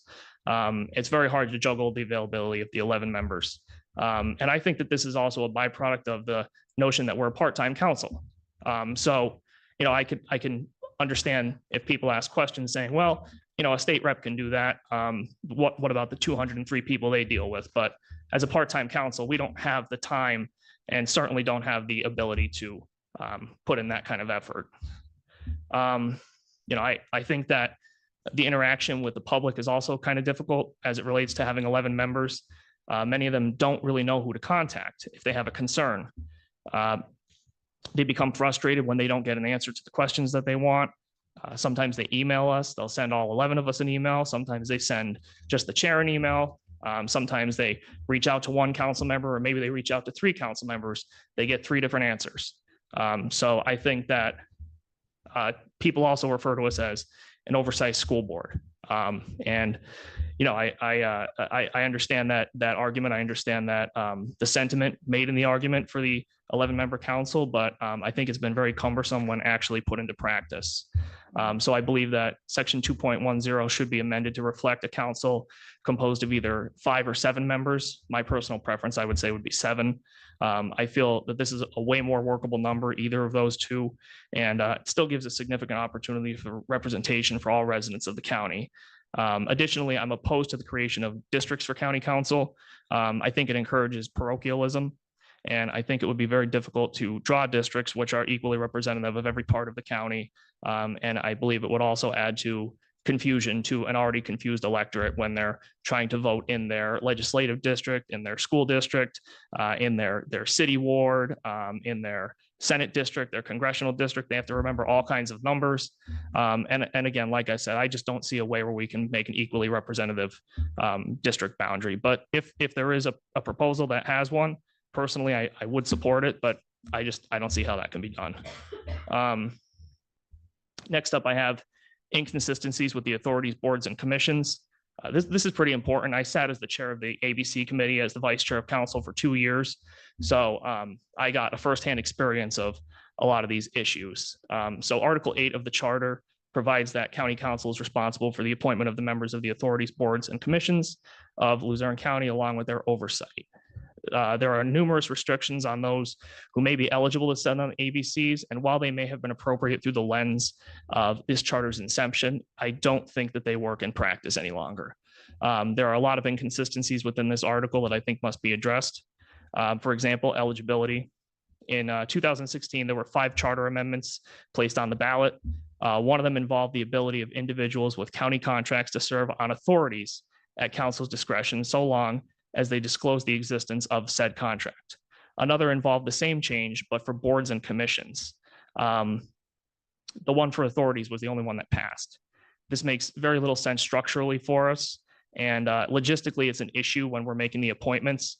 It's already very difficult to find people that will serve on these ABCs in the first place. I think these inconsistencies make the process even more difficult for the applicants themselves, as they're required to fill out an application that asks about the conflicts and then requires them to select the ABCs that they would like to be considered for. If they do have a conflict related to the contracts with the county, it's up to them to understand that they are not eligible for a board or commission, and then the duty of the ABC committee to discern the difference and remove their name from contention for a board or commission, but not an authority. This may not be possible until the moment of the interview if they don't understand the question on the application. It's also occurred that an applicant may be flagged by the Office of Law after an ABC meeting. This could be prior to or even during a county council meeting. It has happened before where the appointment's being made. So I think that the qualifications for boards and commissions should be made to match those of the authorities. And there are further inconsistencies, which I'll discuss below. Next, I have eligibility to serve on the elections board and the tax assessment board. Section 804H provides limitations for eligibility to the election board, including a preclusion from anyone to serve for a period of 4 years after leaving office as an elected official with the county, among other things. I think this is inconsistent with all the other ABCs, that they only require a 1-year waiting period. There's a similar provision found under Section 805F in relation to the tax assessment board. The 4-year preclusion on the election board and tax assessment board, I think, should be made to match every other ABC, which is 1 year. Next up, I have being a paid poll worker. Section 802H and 803E of the charter specify that no ABC member shall, among other things, be a paid employee of the county. I don't think this is an issue at all, except for those individuals who are paid poll workers, because technically they are considered county employees. Their relationship to the county, though, I think is very benign at best. So I believe that this provision is very counterproductive, both in the search for civic-minded citizens who want to serve their government on the ABCs and individuals who want to participate more intimately in elections by being a poll worker. So I believe an exception should be made added to section 802H and 803E of the charter, allowing for paid poll workers to serve on the ABCs. Next up, I have appointment to the election board. So every single member of every county ABC is appointed by county council with one exception, the fifth member of the election board, who acts as the chair. My biggest concern is that council does not appear to have any authority or redress of this individual member should they commit a crime, violate state law, or violate the charter. It can be argued that only the 4 members of the election board selected by council have the authority to address such an issue. Should they refuse, council's only remedy would be to reconstitute the election board, which is an extreme measure that I think is like the nuclear option, which would throw out much of the knowledge and time and dedication and honing in the skills of being on that board. Doubtlessly, it would create a situation where members of every political affiliation would react with extreme emotion, and we've seen that a number of times since my tenure on county council alone. So while I understand the desire to prevent partisanship on the board, it can easily be argued that the board's already partisan either way, since there are almost always 3 members of one party and 2 of the other party. Additionally, county council has the ability to create a partisan situation by ensuring that one appointee of the minority party of council is actually more aligned with the values of the majority party than the members of the minority party. This is a political chess game that I think should be completely avoided. So I believe section 804C of the charter should be amended to permit the appointment of all 5 election board members of county council, or at the very least, a section should be added by or expanded to allow the redress of the chair of the election board by council in the same manner as the other ABCs. Next up, I have a number of members and changes to the bylaws. So a few of these issues that I have, I think could be addressed with revisions to the county administrative code and other things that are the authority of county council. However, I am just basically venting here, just giving my opinion on a lot of things that are in the charter that I've seen as I'm looking through. But as I was going through this report and putting it together, I sort of realized that a little bit of this might be the responsibility of council. But I did just want to note it just, for posterity's sake. So there have been several boards and commissions of the county that change the number of members that they have. I'm not aware of any provisions in the charter that give council direct oversight over this. There is a vague reference in the administrative code in section 210E, but nothing is actually codified. The same situation exists for ABC bylaw changes. So I think that this issue can be resolved with the revisions of the county administrative code or a more active oversight by the ABC committee. However, I don't think it's clear whether that's the case. So I think that, the commission should investigate this further. Next up, we have purview of council. As I stated, the creation of the council manager form of government by the previous Government Study Commission was an attempt to dilute power, which I think has been mostly successful. However, I have found it difficult to navigate what the purview of council is compared to both the executive branch and, on occasion, other county-related entities such as our authorities, boards, and commissions. The main issue, however, is that there are some inconsistencies with state law as it relates to council. They are as follows. And the first one is the ability to remove public officials. And I have a couple of notations from District Attorney Sanguadolci's testimony here, and this is one of them. It was noted by the District Attorney that a previous iteration of council voted to remove former District Attorney Salavantis from office with a simple majority vote, by the way, for violating the charter by announcing her candidacy for judge of the Court of Common Pleas. This is in direct conflict with state law, as there are provisions for the removal of elected officials. Council doesn't have the authority to remove any elected official from office. So any language in the charter which reflects that authority should be amended and replaced to reflect state law. He also mentioned budget amendments in his testimony, that while council has the purview over budget amendments and over the budget, the negotiation and passage of it, he stated that he doesn't think that we should have any further involvement of the administration of the budget as it relates to other elected officials. While I would agree in his statement that the district attorney is accountable to the voter, the county council is also accountable to the voter.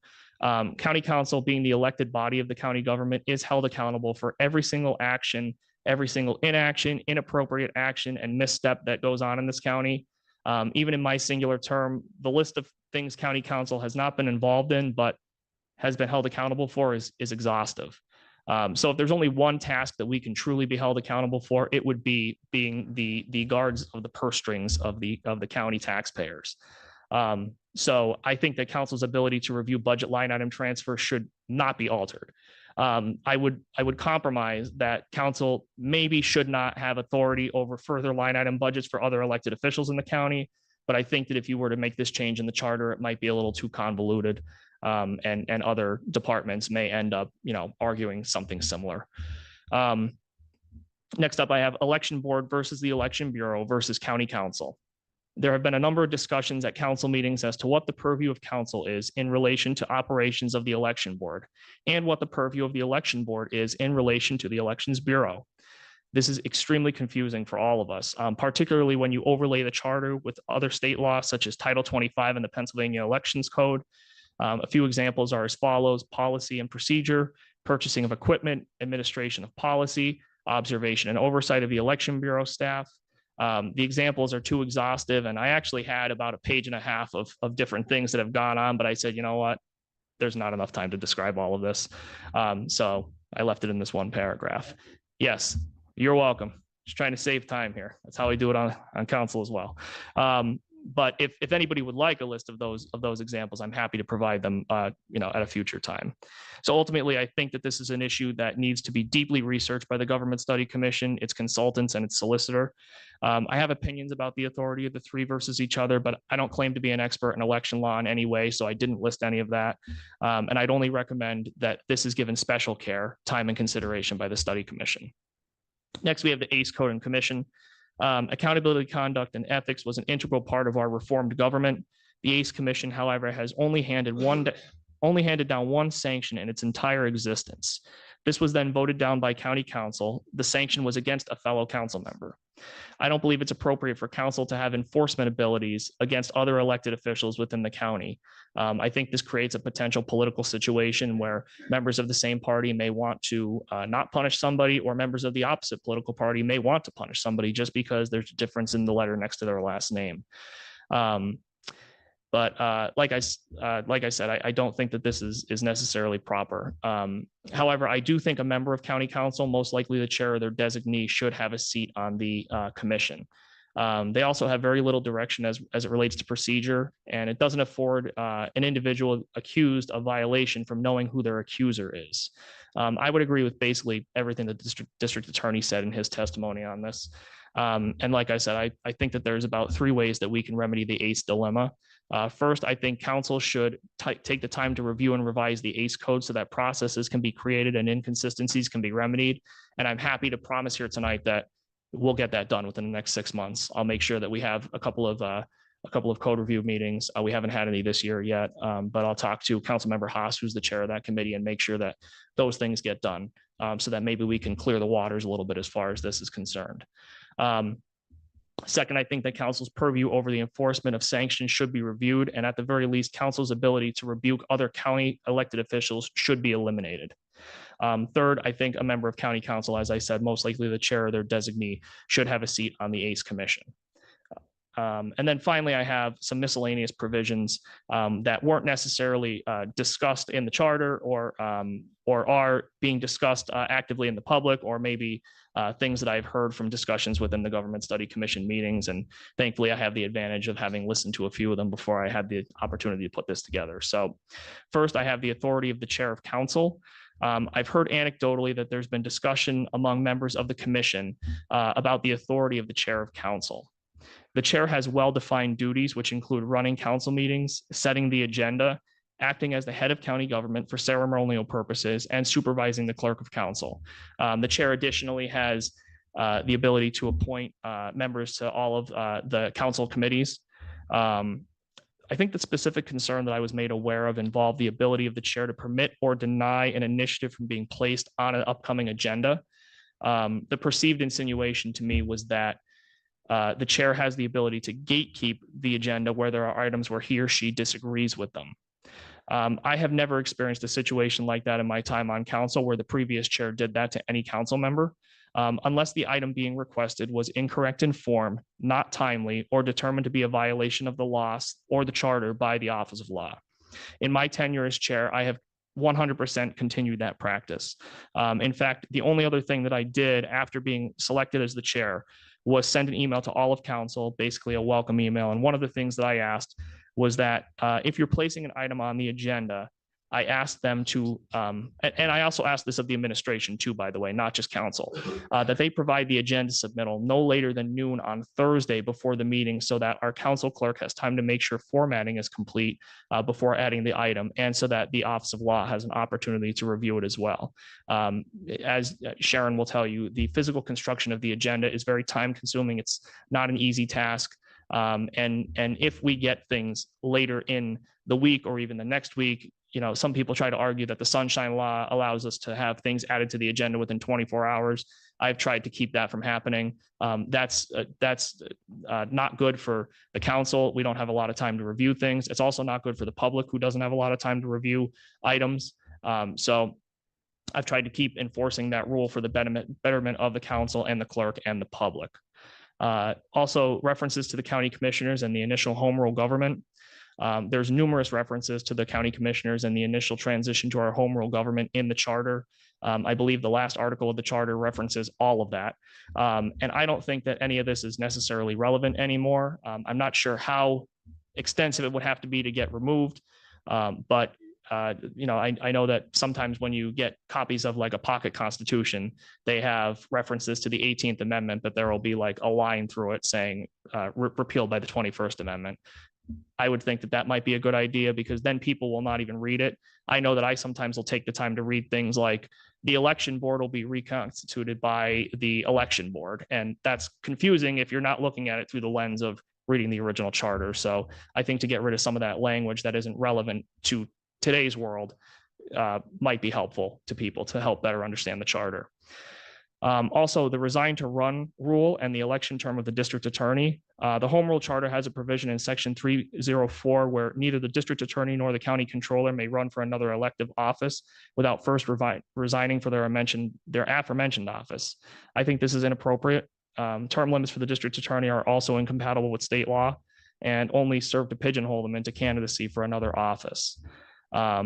And also an elected executive. I know that this hasn't really been talked about, at least as far as I know, in these study commission meetings, but there are, I think, 3 other home rule counties that have an elected executive. I think this defeats one of the major tenets of our home rule charter, which is to separate the political from the professional.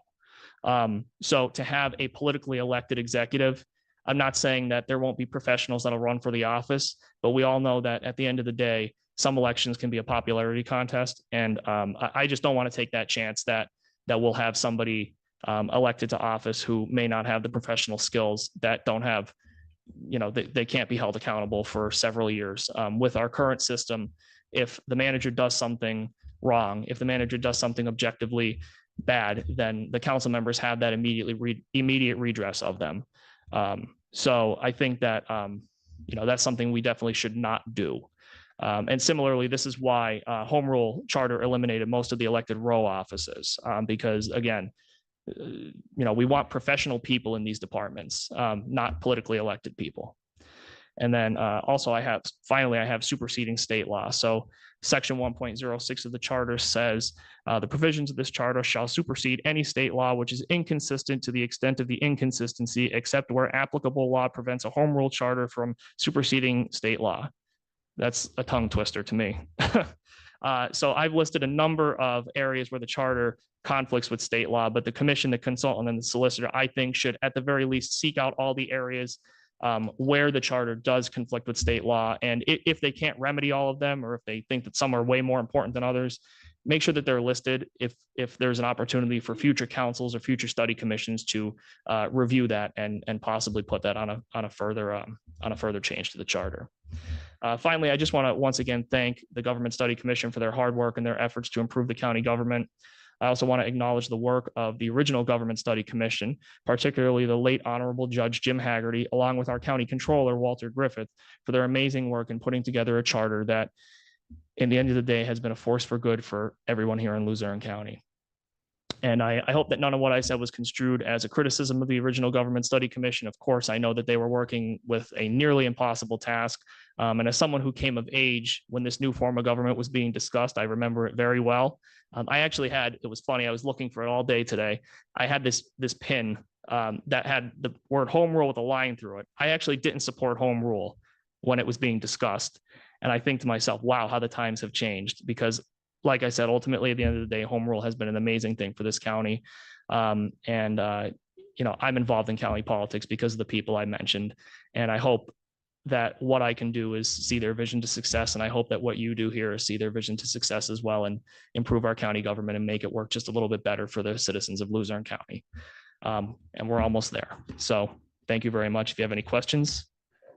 Questions, I'm sure. We'll start Yes. with Mr. Mitchell this time and work our way around. Go ahead. Mr. Mitchell. No questions, but thank you for the very informative report. You get a lot of practical experience and you give us a lot to think about. So thank you. Thank you. Ms. Malcolmus? Hello. So my question is, you were talking about proposed changes to the appointment process for the election board. How would giving county council the power to appoint all the members, including the chair, impact the perceived impartiality of the election board? Thank you for the question. I think, like I said, that, so there's this idea that the election board should be impartial, but it's in practice has not been impartial. My concern is not really necessarily even with our ability to appoint the fifth member of the election board. It's with our ability to redress them, to have an issue where they may do something wrong. They may commit some type of illegal act, or they may violate the charter. Right now, it's very unclear in the charter what our level of redress is for that person. So, I mean, my personal preference, it's very well noted, very well publicly noted that I supported having county council appoint all 5 members of the election board, and I wanted to put that in, just not hiding it. But I just want that to align with the other ABCs. And at the very least, if it doesn't, I would like to have there be an ability for county council to do something if there's a member of the election board, if the chair of the election board commits some type of act that objectively is wrong. And again, we'd be only subjecting them to that in the same way we would with any other member of any other ABC. So however that would have to be worded, I would just recommend that that's at the very least put in the charter. Okay, Mr. Ritzik. Hi, thank you for coming, Chairman Lombardo. So just wanted to ask you a question. Do you think it would be helpful from the perspective of the ABC committees to give council the ability to appoint one member of council maybe to an ABC? Again, if there's 7, council has 1 person, or they can appoint someone who is a paid employee to ensure that there is a line of connection between the county committees and the branches of government, while still, again, 1 out of 6. You have a completely citizen-driven board, but just there's someone who is a direct liaison with a vote. Thank you very much for the question. Yes, I think that that's a good idea. There are a number of the ABCs that basically have an analogous department that they align with, that they confer with. Some of them don't. And I do think that there should be the ability of council to serve on several of them. I would have to get back to you in order to look at the specifics of which ones. But maybe not necessarily the authorities. The authorities are pretty autonomous on their own. And that's really another reason, if I can just kind of go back to what I was saying before about the ability of us to appoint people with contracts and other conflicts on authorities and not boards and commissions. I would have thought that if the voters would have approved anything, it would have been the opposite way around, because boards and commissions certainly don't have the same autonomy that authorities do in many cases. And I really think the reason for that was mainly because the authority or the boards and commissions question, I believe it was the last question on the ballot. And as you went down, I think people were just randomly voting yes, no, yes, no, yes, no, if they didn't understand what they were voting for. So, I think that that's something that also needs to be remembered as you all are looking at changing the charter. If you're only going to put a couple of amendments on the ballot, hopefully that they're really important and they're really well worded. If you're going to, put a whole new charter on the ballot, I personally would think that would be the better option, because people may vote down, the one at the bottom just because they might just vote yes, no, yes, no, yes, no. They may not understand it, or the language may be convoluted. So that's my opinion. But again, to answer your question once again, yeah, I definitely think that that there should be the ability of paid employees to sit on some of these boards or a member of county council just to be able to get a better line of communication, because sometimes they have issues. And I know, like, for example, we just reformed the Arts Advisory Board, and I know that there have been some questions about what their level of authority is, what they can do, if they can raise money, things like that. Of course, they're an advisory board and they really can't do those types of things. But, having somebody that has experience somewhere within the county to give them that guidance, I think would be helpful. Thank you. And just one more thing, you had mentioned the, let's say, extended cut of the one paragraph. If you could just send that to our Government Study Commission address, we would appreciate any and all information you're willing to provide. Absolutely. Thank you. Mr. Malakari. Thank you, Mr. Chair. I do have several questions for the other chair. Ms. Lombardo, thank you for getting us through the report in a timely manner. I do appreciate that. First and foremost, my question is going to be this: what is the relationship between county council and the county executive? And I ask that question because I think it's important for this body to understand what the relationship between the legislature and the executive is, because the public sometimes does get that confused. You put in professionalism versus political within your questions when you answer them 2 or 3 times. Mm-hmm. So can you walk us through, and it doesn't necessarily have to be your relationship, however, county council's relationship, the executive bodies with the executive with the legislature? Yep. So county council has defined duties involving, budgetary items, land use deals, things like that, passing resolutions, ordinances, and whatnot. And the manager is responsible for administering all of that, administering those laws and administering the budget. And when the manager has an issue that they need to come to council with, where it's council's purview to make that change, it's always helpful, in my opinion, for council and the manager to have a good relationship. I can tell you right now, our council, all 11 members, have a fantastic relationship with the manager. And a lot of that has to do not with the government itself, but with the people in the government. So our previous county manager, and I, fortunately or unfortunately, have had the advantage, or maybe disadvantage, of sitting under 3 different county managers since I've been on council, and I've only been on council for 3 years. So all 3 of them have had different styles of governing, different styles of leadership, communication, and whatnot. Our previous permanent county manager did not like to communicate very much with council, and they're certainly within their right to do that. But it makes it more difficult. And the county manager, certainly, if there is not a good relationship with council, they can make things difficult for us. Not to harken back to that previous county manager, but they submitted a budget to us that had a 7% tax increase when many of us committed to not raising taxes. And we were put in a really terrible spot where we had to go back to our department heads and division heads and say, I don't know what he promised you, but we can't do this. This is not going to happen. So I think we navigated that pretty well. I always try personally to get along with whoever is in that executive branch. I've always made a point to try to have a healthy, good relationship with them, so that they don't think that, council's the enemy. But there have been a lot of times where throughout the tenure of home rule that council has been at odds with the manager, with the executive, and with other members of the administration. So, that relationship is important. And I think that we really need to make sure that the people that we're hiring are professional, and we need to look a little bit deeper than just what their resume says, but what their references say. So that's just my opinion on that. I'm not sure if that really answered your question, but that's kind of how I feel about that. No, bits and pieces. I do think part of some of the public, what we're hearing is it's the county manager and the legislator must work together. However, sometimes the county manager needs to please 6 or 7 people so they can keep their job as well. And unfortunately, in a world of majorities and minorities, when it comes to politics, that sometimes gets lost. So I thank you for answering that. In that same regard, it has been brought to this commission's attention that at different times, the Office of Law could be utilized by the county manager hypothetically to stymie things. In that vein, do you think council should have their own solicitor? I sort of wavered back and forth on this. When I first got on council, I was under the impression that council should have its own solicitor.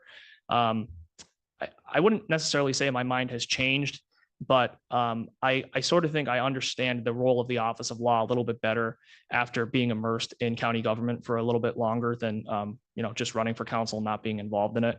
And I think that was due to a lack of research on my part as a candidate and as an early council member, that the Office of Law was formed for a purpose. And that purpose is that previously every division, every department had their own solicitor. And having their own solicitor, oftentimes you would have different county divisions, departments suing each other. So the district attorney's office might be suing the commissioners, might be suing this person, that person, and they wanted to prevent that. So that's why they created this unified Office of Law, where all of these different entities in the county would go to them and say, hey, we need you to review this. We want to make sure this is legal, that this is doing the right thing for doing the right thing according to the law. So I have never experienced a situation where the Office of Law has put a stop to anything that I wanted to do. Now, I will tell you that anecdotally, I have experienced times when I'll submit a piece of legislation that I want to the Office of Law, and this only happened one time, and I'm happy to admit that I was wrong on this, and it involved trying to monetize our budget, which I thought was a good thing at the time, but I later learned not a good idea. But the Office of Law, they used a lot of adjectives to describe the legislation that I was trying to put on the agenda, and they weren't positive adjectives. So I'm thinking, okay, they really don't like this. But they never told me no. They just reviewed it. They checked it for grammar, checked it for formatting, and made sure that it was legally correct. So that's my personal experience. I'm not sure if other council members have different experiences. Obviously, you have 4 members of council that are sitting on this commission. They might be able to answer that question a little bit more. No, of course. significantly. I guess I should have added, I just don't see council as another department. I see them as a completely separate entity, as the legislative branch of government. And the Office of Law sometimes has difficulty, in my mind, I would at least, serving 2 masters in that same regard. So, I think that's something that we as a body really need to look into more than meets the eye here. Yep. Can you walk me through an ordinance, start to finish? I know it's in the charter. I read it. It seems a little daunting at times. Sure. But can you walk me through that? Teach me like I'm a student. Yeah, so ordinances usually involve budgetary items. And when you Can you do a non-budgetary item? Budgetary items seem pretty straightforward. Can you give me an example of another ordinance that's a non-budgetary item? Administrative code or personnel code? Yeah, something like that would be an ordinance. So a change to the administrative code or personnel code. We recently had a change to I think we've only had 1 or 2 changes to any of those codes since I've been on council. One of them was a suggestion by actually former Councilman Urban involving the issuance of electronic equipment for the election board, meaning basically allowing them to have laptops and whatnot, letting them have access to county property. So what would happen is that person would write the ordinance, and just like any other piece of legislation, that would go to the Office of Law for review for legality. It would be submitted to the agenda for, in a timely manner. And then the agenda would come out, the council would have an opportunity to review it. And in order for the ordinance to be introduced, if it was introduced by a member of council, 4 members of council would have to vote to support it. And then it would be considered introduced. And then we would have a public hearing on the ordinance at the next meeting, prior to the next meeting. Usually it would be like the meeting's at 6:01 on a Tuesday. Usually we have the ordinance public hearing at like 5:50, 5:55. It depends on if we think we're going to have a lot of public comment. I feel maybe next week at our next meeting, we may have some public comment on the ordinance related to the funding for the Government Study Commission. So I said, let's push that back a little bit so that we give the public an opportunity to speak. And they would have the public hearing, and then we would vote on it. So that's basically an ordinance in a nutshell. And then is there a time frame then after the ordinance passes until it takes effect? Yes, but I can't remember the exact. Do you think that's too long? Do you think that's too cumbersome? Do you think there's places that could be cut down, shortened, so that ordinances that are important, not referring to an emergency ordinance, because that's very clear. It's very clear in the charter, but can be cut down, brought down, so that more progress is made in a quicker fashion, not to avoid any legalities. But again, it does seem as though the Office of Law could slow things down too, because again, they're trying to do their due diligence. So is there any way you see we could cut that down within this charter? Well, at the end of the day, I think the introduction of an ordinance and all of that other stuff is at the discretion of the chair. So when that occurs, if the Office of Law is trying to stymie something, again, I haven't personally experienced this, so I can't really comment too much on it.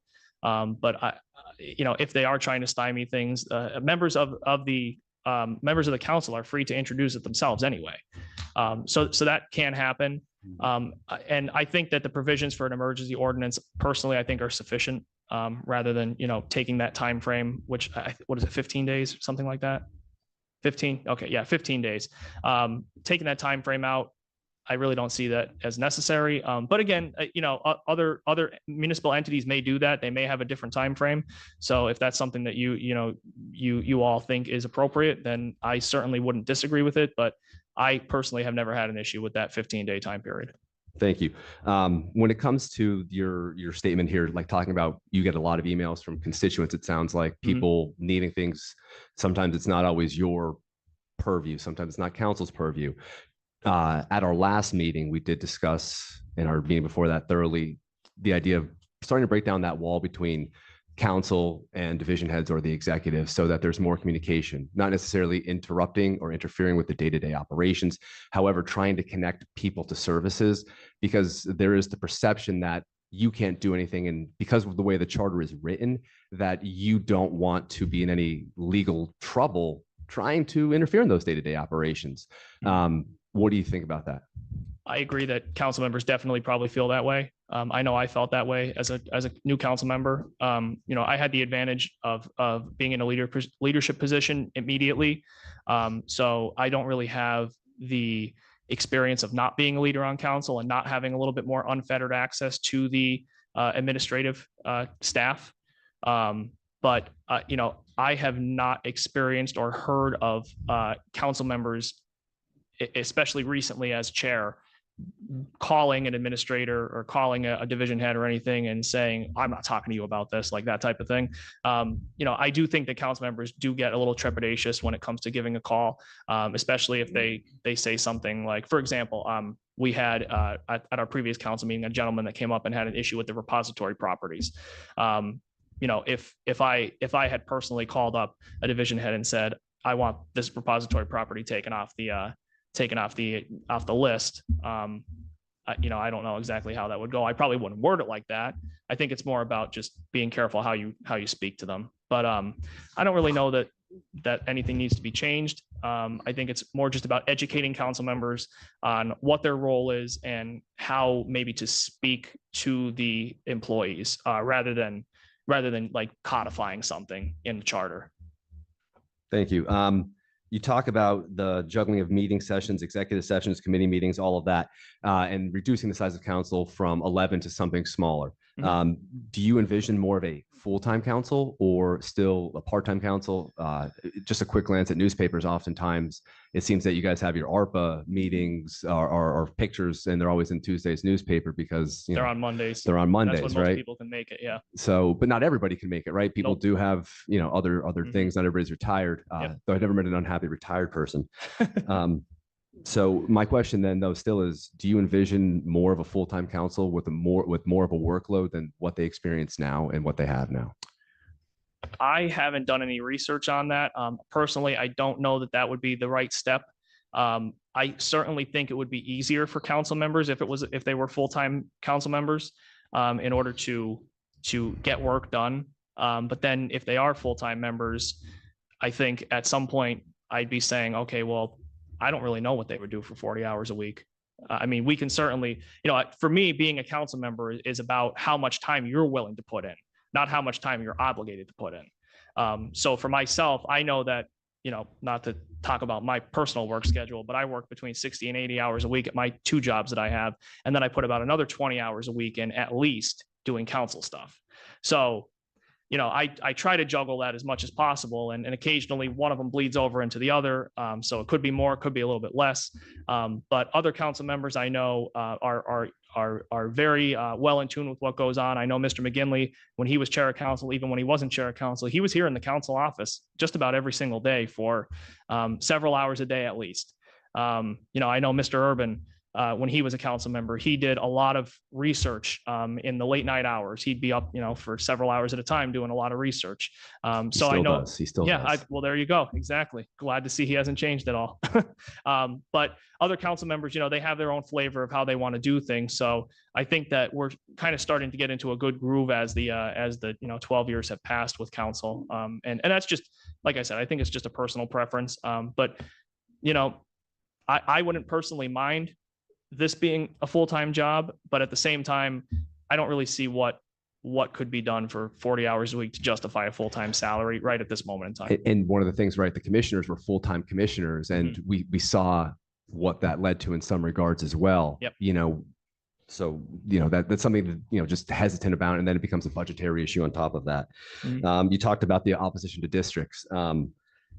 Now, I do take a little bit of exception that you think there's so many seats. I mean, at every 2 years, you're voting for 5 or 6 council members at this point in time. And I agree with you. There's ballot fatigue for some people at that point in time. But, I think voters are smarter than that. But do you think, and your use of the word parochialism is great, but do you think there could be members that are fearful of their current position being lost because of districting? Do you think that's something that could play into this through the role of gerrymandering a district to, lean one way or another, or to disenfranchise a specific community, or to put people into a primary that are living close together?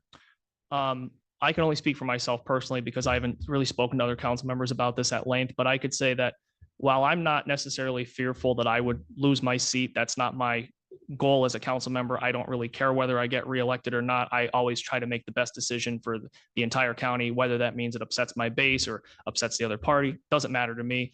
I don't care about that. I would care about something like gerrymandering. That would be a very poor thing to happen in Luzerne County. I don't like it when it happens on the federal level. I don't like it when it happens on the state level. I do think it confuses voters a lot of times. I get confused personally, and I feel that personally I'm immersed in politics like quite a bit. So I don't think that having that ability to gerrymander would be a good thing. And really, I think that county council has gone through an ebb and flow where there are times, yes, when maybe there's a concentration of people that are elected from the west side of the river. Maybe there's a concentration of people that are elected from Wilkes-Barre and the surrounding communities. And occasionally, maybe there's a concentration of people that are elected from the Hazleton area. But right now, I think we have a pretty good dichotomy. I think we have a good representation of most of the county. And I think more importantly than that, again, I keep saying this, but it has a lot more to do with the people than it does with the actual situation that they're in. I think it's more about the people and what they're willing to do, because I know as a council member from Greater Pittston, I take issues that happen in Hazleton just as seriously as I take issues that happen in Greater Pittston. Just earlier today, I was down in Hazleton. I did an interview with WYLN, and I try to get down there as much as possible because I know that people from the southern part of the county have said, some of our council members do not come down here. We feel forgotten about. People in like Salem Township, East Berwick, that type of thing. They say that they don't see us. So I've tried to get down to those places. And again, like I said, that's a personal thing. That's what I do as a council member. It's up to the other council members what they do, but I just don't see how creating districts is going to enhance the services that council provides, in my personal opinion. Understood. The election board. I just want to say our election board is unique in the fact that 5th member isn't appointed. I think that is special. I trying to study different county charters around the state, and we are unique to that.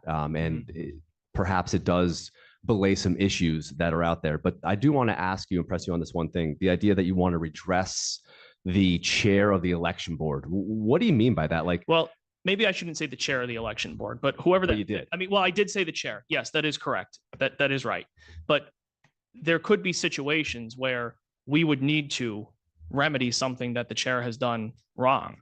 And that's kind of why I say that maybe we should appoint all 5 people, because then we're not calling out the chair of the chair of the board when they do something, or when we disagree with something that they do, or they commit some type of act. Maybe there's a 1 in 5 chance it'll be the chair, but at this time, right now, no offense, Ms. Williams, this is not to you specifically, but there have been previous chairs who have done things that maybe have been problematic. So So how would you redress that though? I guess is my and I asked that because I mean, I think this commission has been called because of the election board specifically Mhm. and some of the issues that have occurred over the last 2 or 3 years, specifically, Mr. Urban, what happened in that situation. But can you tell me like what you mean? Like what would your concept there, your example of that redress? I believe that council, like I said in my report, that we should have the ability to we should have the ability to remove that 5th member of the election board if they do something that is wrong, that's illegal, that violates the charter, or what have you. That's really my only real ask here. And I don't necessarily even believe that we should 100% have that power to appoint the 5th person, but to be able to remove them without there being the potential conflict where they may say, well, you can't do this, only the election board can do it. I think that needs to be spelled out because right now it's confusing.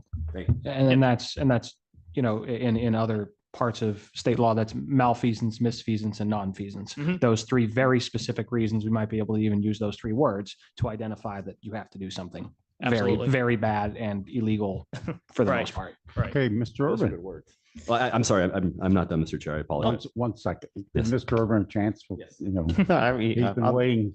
No, I'll defer to Vito. I mean, let him finish. Mr. No, Urban, go no, ahead. please go ahead. I could use the I think like full-time wise, you probably have somebody fix the elevators, right? Right. I mean, that's just being. Hey, listen, if I could get a license to fix elevators, I'd probably do it. They get paid pretty well. Thank you, Chair Lombardo, for being here tonight. A lot of good stuff in here. As a former council member, and having been in the middle of certain controversial issues in the past, I know. Speaking about like the 10 phone calls, I mean, somebody had texted me that was like hearing this particular meeting and saying, well, shouldn't that type of action be actually taken in public during a work session and not these phone calls really be made to one another, right? I mean, nothing prevents anybody from making a phone call to their colleagues, but a lot of those actions, I think that person took issue with it.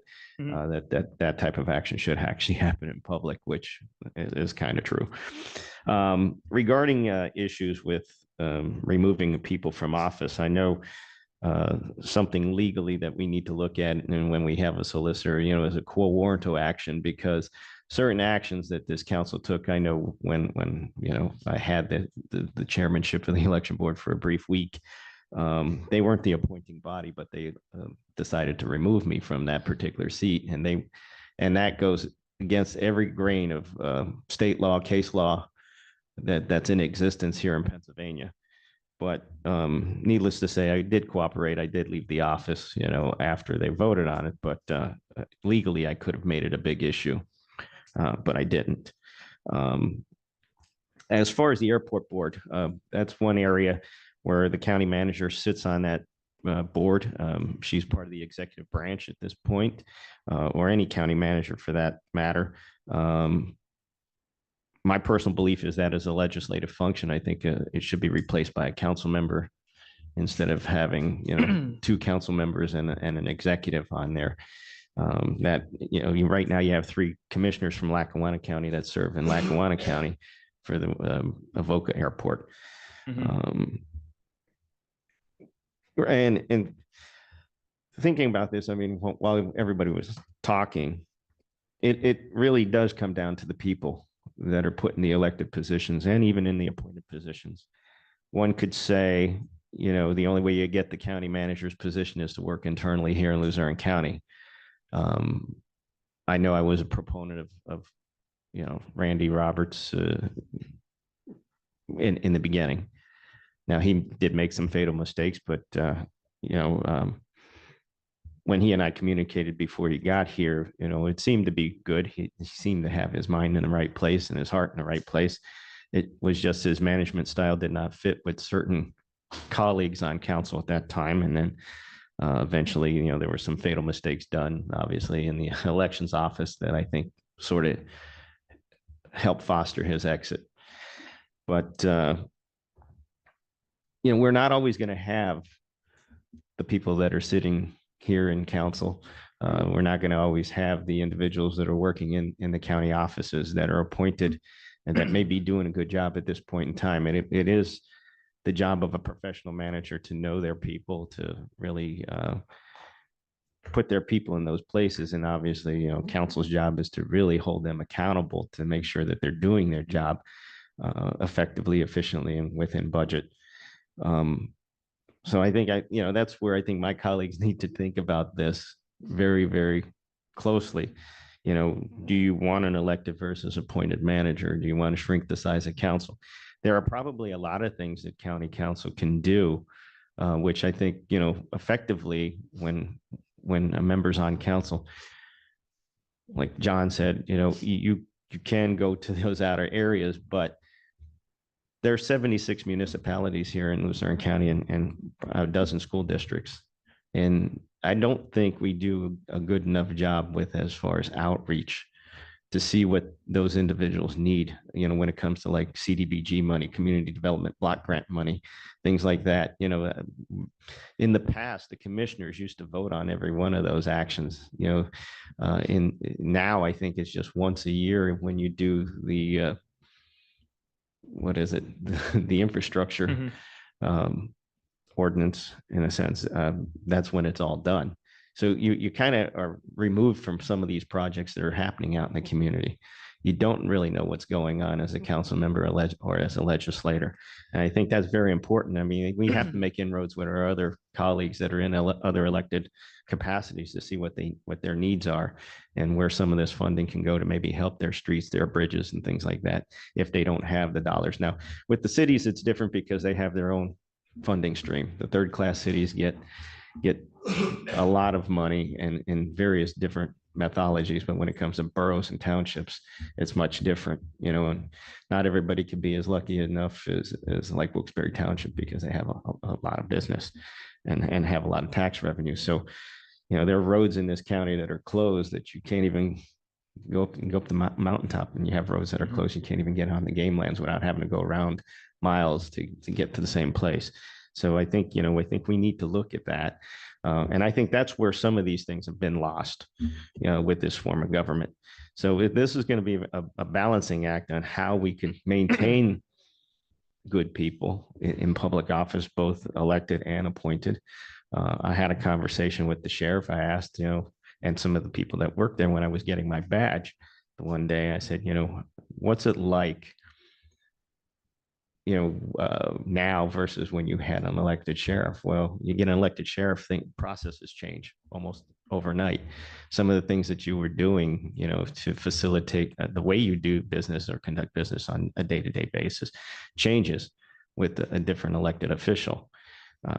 Different intra-department policies can change, but you know, but that is the nature of the beast in a democratic republic too, right? So we did lose the choice to elect a lot of our officials with this charter. You put the wrong county manager in there, you can get a lot of political appointments, regardless of all the merit hiring practices that you put on paper. It may not work in practicality. We don't really know what goes on behind the scenes. We don't really see the 3 members of an interview committee when they're hiring supposedly the best and the brightest for a position. We don't see those ratings as a council. So maybe that's something that we may want to put into the charter. The council's privy to all of that, you know, that they are doing their job. Let's look at the resumes, because having been on council with various county managers, there have been times where I had to file a right to know just to get information from my own county, and no elected official should ever have to file a right to know to get information. I mean, that's a slap in the face to every voter and the people that we're here to represent. So those are types of like intricate questions that I think we need to answer as well.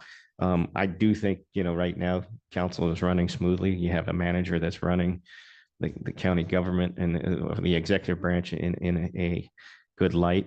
The judiciary seems to be off track at times too, when it comes to budgeting. They want to be segregated, but if you look at case law, and the commissioners at the end of the day in those respective counties have the ultimate say on the budget. If there's not enough money, you can't force the commissioners to raise taxes if they don't want to. You find ways to cut, you know, staff if it's necessary. I think, you know, over the years, this county has gone anywhere from 1,500 to 1,100 people, probably back to 1,500. I think somewhere in between is a good number. As far as employee, do we want to go back and add a salary board? Do we want to go back and look at a prison board? Because a lot of the challenges and some of the more of the, I guess, the high dollar amount litigation comes from Water Street, or has come from across the street. So those are things I think we need to think about as commission members to say, you know, do we want to reinstate some type of accountability when it comes to the prison? Do we want to reinstate some kind of accountability when it comes to salaries? Because there are times where games are being played with the budget and salaries, people moving to different positions. The money might be in the line item right now, and you can hire somebody at a different range, or, you know, at a different price during the course of the year because you have money in the pot. But then when the budget comes out in October, that higher number is now inserted into the budget, and now you've got to pay for it, which then increases the retirement responsibility, you know, the benefit. So those are things that.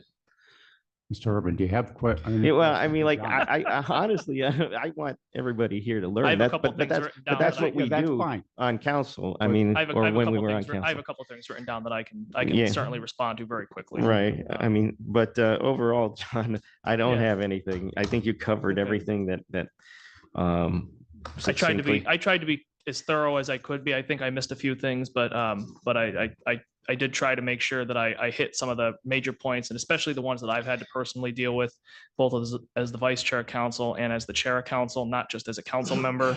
And again, I have the advantage or maybe the disadvantage of having been in a leadership role throughout my entire 3 years of tenure on council. So maybe I have a little bit, you know, I would say that you certainly should ask the other council members for their opinions as well. I know that you sent all 11 council members an email. So I would love to see what they have to say, because I might have a different perspective than they do.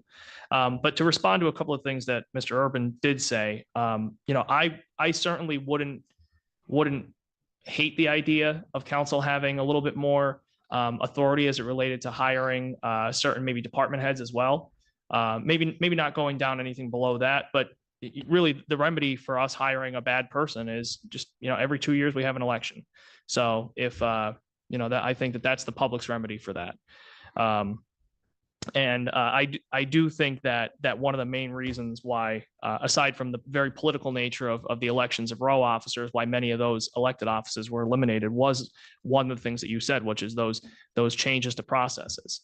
And that doesn't just happen with the row offices. That happens with a lot of other things that go on in this county. Even just, you know, the difference between the 2 county managers that we've had, or well, 3, but the 2 different county managers that we have had in the time that I've been here. There have been a lot of changes to processes. I don't think we have to look any further than the election board. Those processes, they change, you know, every time somebody leaves. And we've had more than 3 elections directors since I've been on council. So it's been you know, that has certainly hurt that office. And that really should be the perfect example of why changing processes really could affect things in a really negative way. And that, unfortunately, is an office that's very public.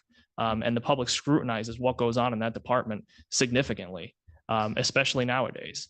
So, you know, I don't really see an issue with keeping things the way they are as far as those row offices being eliminated is concerned. And to the thing about the 11 phone calls, the member of the public, I assume, I don't know who it was, but that sent you the message. I don't need to know.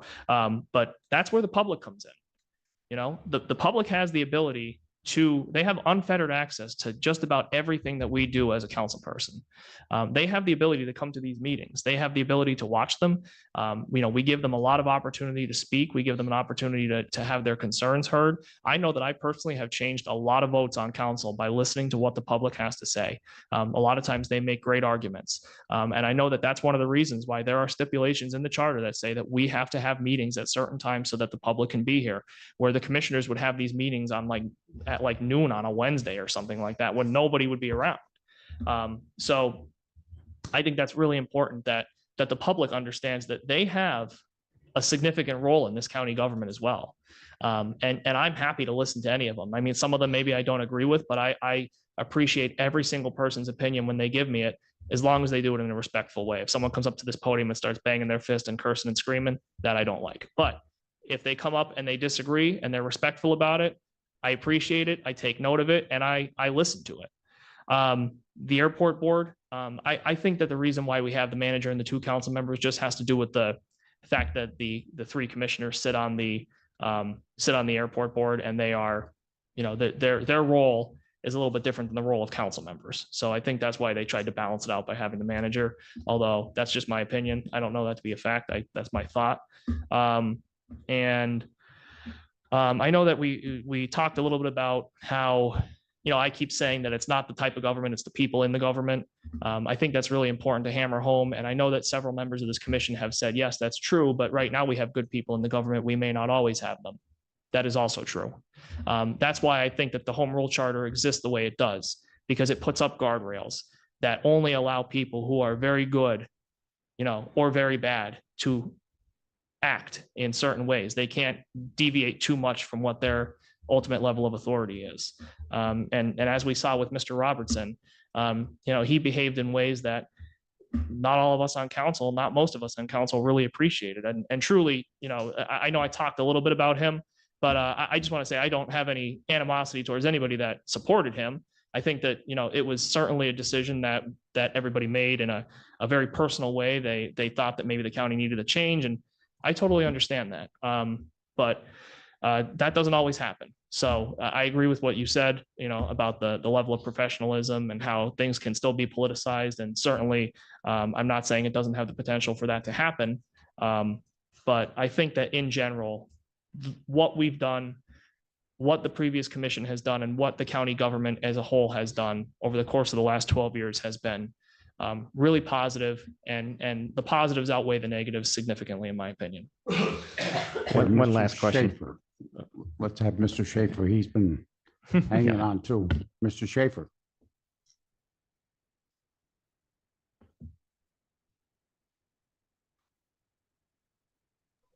Sorry, I have no questions. You have no questions? Okay, we'll go back to Mr. Malakari then. Thank you. I'll be quick. I No, know that's we're okay. getting late in the hour. One thing, the ACE Commission, your idea, your approaches to remedy that, I would be careful. If we had a solicitor, I would ask them this question: that if while the commission is in session, if you're actually able to change or do any of those things, and you know, the same could be said. I just making sure for purposes, you know.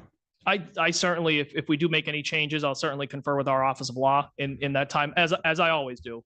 We would If confer we with make- our solicitor. And yeah, no, and I agree. And honestly, if you know, if and when you do hire a solicitor, and if they do say, hey, listen, we don't think that the council should do this right now, I would take that under very heavy advisement.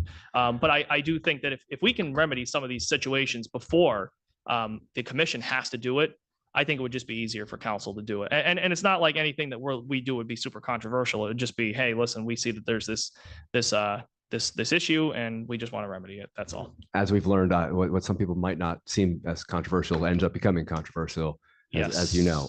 Yes. Just a few more things, maybe some bigger ideas here. Just briefly, what do you think of the balance of power between council, legislature, judicial in the county? Originally, and this is just from the outside looking in, you've served, council had more power than the executive initially because of the way home rule is written. And it seems as though over time, however, the executive has started to take some more roles on, and council is not taking a backseat, but you know, it's come more into balance. Do you think it's an ebb and flow? Do you think there's a good balance right now? And then speaking to future councils, managers, elected or not, you know, is there ways that we could continue to safeguard that balance? I would say ebb and flow would be a good way to put it. I think that some councils are very strong-willed, and the manager listens to them. I think that some councils, you know, say whatever they want, and then the manager does whatever they want. You know, we've had a number of managers over the course of our 12 years, maybe too many, but they've all had their different styles of leadership, and the members of council have all had their different styles of leadership. So I don't necessarily think that that's an issue with the charter. I think that that's just an issue with the people. that are in those positions at the time. And then with the references to commissioners, I'm a proponent of keeping that in. I believe in understanding why this home rule charter was written, why it was voted on. I think it's important to recognize that the past is present in so many ways. I know you said the boogeyman is gone, but just a week or two ago, we saw, I think it was Robert Powell in the news again, pleading guilty to corruption charges or felony tax evasion or whatever it may be. To a lot of people in this county, that boogeyman is still under the bed. And we can all work as hard as we possibly can to remedy that and quell those fears. However, that only comes with putting our head down and doing the work. The boogeyman will continue to appear, and it's going to take a generation, 2 generations, my kids, your kids, to really remedy that, to see that go by. Because right after Kids for Cash, I worked at that juvenile detention facility after everything went down. I came in after the county let go of their contract with them. And, the scars of listening to the stories of employees there that I worked with, it's still fresh. You don't forget those things. So the boogeymen, they're still there, Chairman. So please, just know that, and the people of the county know that. And I just want to comment on that. Well, yeah, absolutely. The reason why I actually am even standing up here today has a lot to do with that. When the Kids for Cash scandal occurred, I was a student in high school, and I'll never forget watching my school administrators be let out in handcuffs. That's a very powerful message for a young person that had a kind of a high level interest in politics at the time. And I said to myself, like, what did these people do that was so wrong? And then you get to see judges being arrested on television, newspaper, headlines of newspapers, and hearing about different, county commissioners who had been charged with things. And I think to myself, ironically, like, wow, those people did all that stuff. And now I sit in the very same office. I have a desk in the same office that those people sat in at one time. And I really find that to be very powerful to remember what my role is as a county council person. And I said that actually to all of the newly elected council people. I tried to meet with all of them, and a couple of them I actually met with in the office. And I said, just remember, whatever you do, whether we disagree or not, that there were a lot of things done in this building that have taken forever to repair, and people still don't trust us. We need to make sure that we continue to build that trust and maintain that trust with the public. Because it has been very difficult. And even just as a council person, people come up to us and they accuse us of things, and they say that we've done something wrong when all we're just trying to do is the right thing. So I really take exception to when that happens, because that's what my goal is. And as somebody who came of age when those horrible things were going on in our county, it just has stuck with me. So I totally understand that. And, as far as I said, maybe like I suggested, I think that there should be, the references should continue to be there, maybe, but just in a way that it doesn't make it as confusing for the public or for, anybody in the government when they're reading things. No, that's really what my only intention was by that. And I get it. Understood. I had one last question, I promise. That's okay. So, you've been the vice chair, you've been the chair, you've served.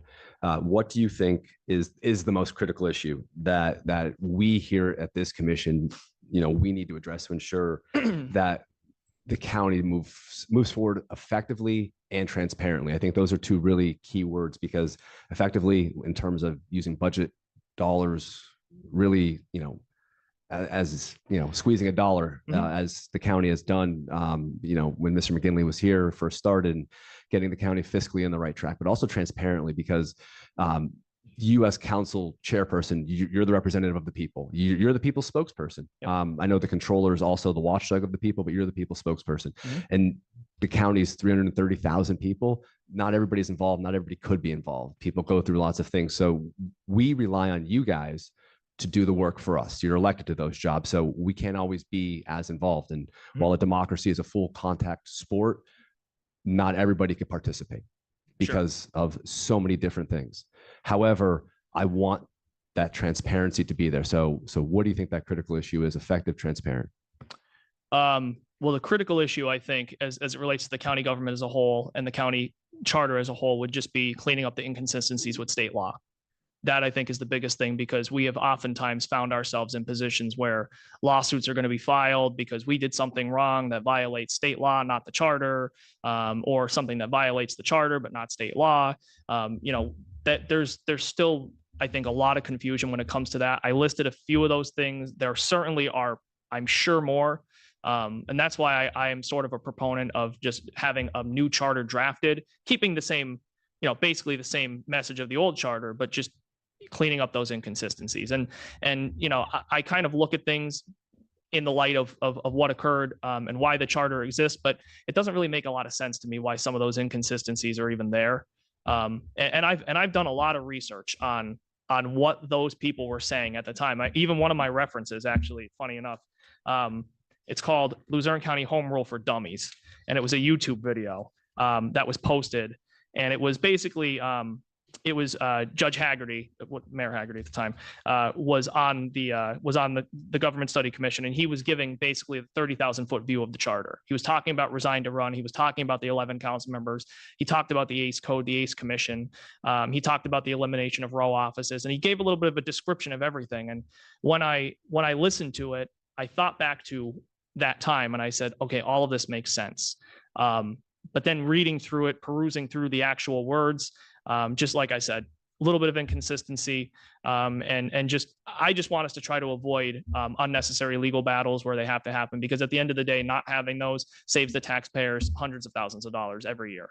Former members of council can attest to that, because we certainly go through a lot of legal battles. Some of them we think are very silly, but that's just the way it is. And I think that anything that we can do to prevent that is a positive. Thank you. I appreciate answering the questions. Sitting here at this desk is really important, I think. And, thank you for being here. And if I have any further questions, which I'm sure I will, I'll make sure I'll send you an email. Absolutely. Thank you very much. I appreciate all the questions. Yeah, just one question. You think this commission should put in maybe like a mandatory review provision in the charter, maybe like every 6, 8, or 10 years, to sort of force council to take a vote on whether or not to adjust the charter in the future? I think that if that is something that's put in the charter, it should be every 10 years at a minimum every 10 years. I don't think that it should be every 6 years or 8. I think 10 would be a good starting point. I know, when I was running for council in 2021, I specifically said, hey, listen, I have some things I think are inconsistent with the charter. And we had all those issues that were going on too at the time, if you remember, mostly with the district attorney's office. And there were 2 or 3 that really, they lined up very quickly. So, I said, hey, it's been 10 years. I think this is a perfect time to review it. And, I really liken the county charter, as many people do, to the United States Constitution. And it's been amended many times. So this, I think needs to certainly be looked at. I think this really is the perfect time to do so. And, all of these issues that I think people are talking about, I'd say about 99% of them are non-political. I think that they all are just structural, that they need to be fixed. And, I did give my opinion on some things in my report. And it is a little biased in a couple of those things, but that's what you asked for. I mean, you asked for what my personal criticisms were. So I'm happy to, continue that conversation in any way. And if anybody else has any questions, I'm certainly happy to answer them. But other than that. Well, I think you did a great job. Thank you very much, Mr. McGinley.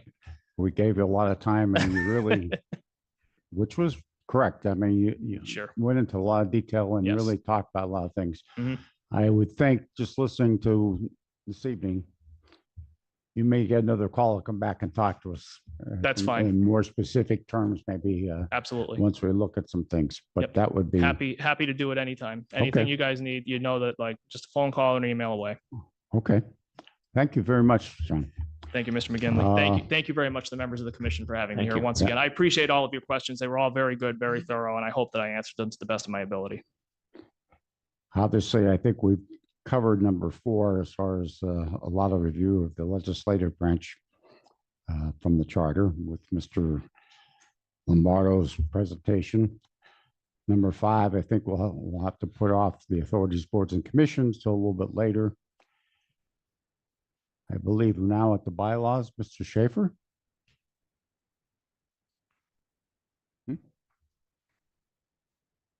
He's not. talked to him. Mr. Schaefer? Sorry, trying to find the Zoom button. I mean, the mute button. Yeah, so I prepared these a couple weeks ago, sent them to the bylaws committee. The bylaws committee reviewed them. I got some thoughts from Matt that I incorporated in.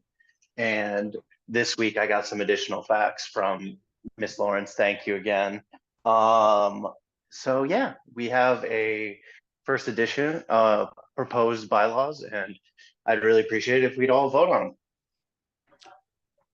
Okay, we need a motion and a second, and then we'll take questions.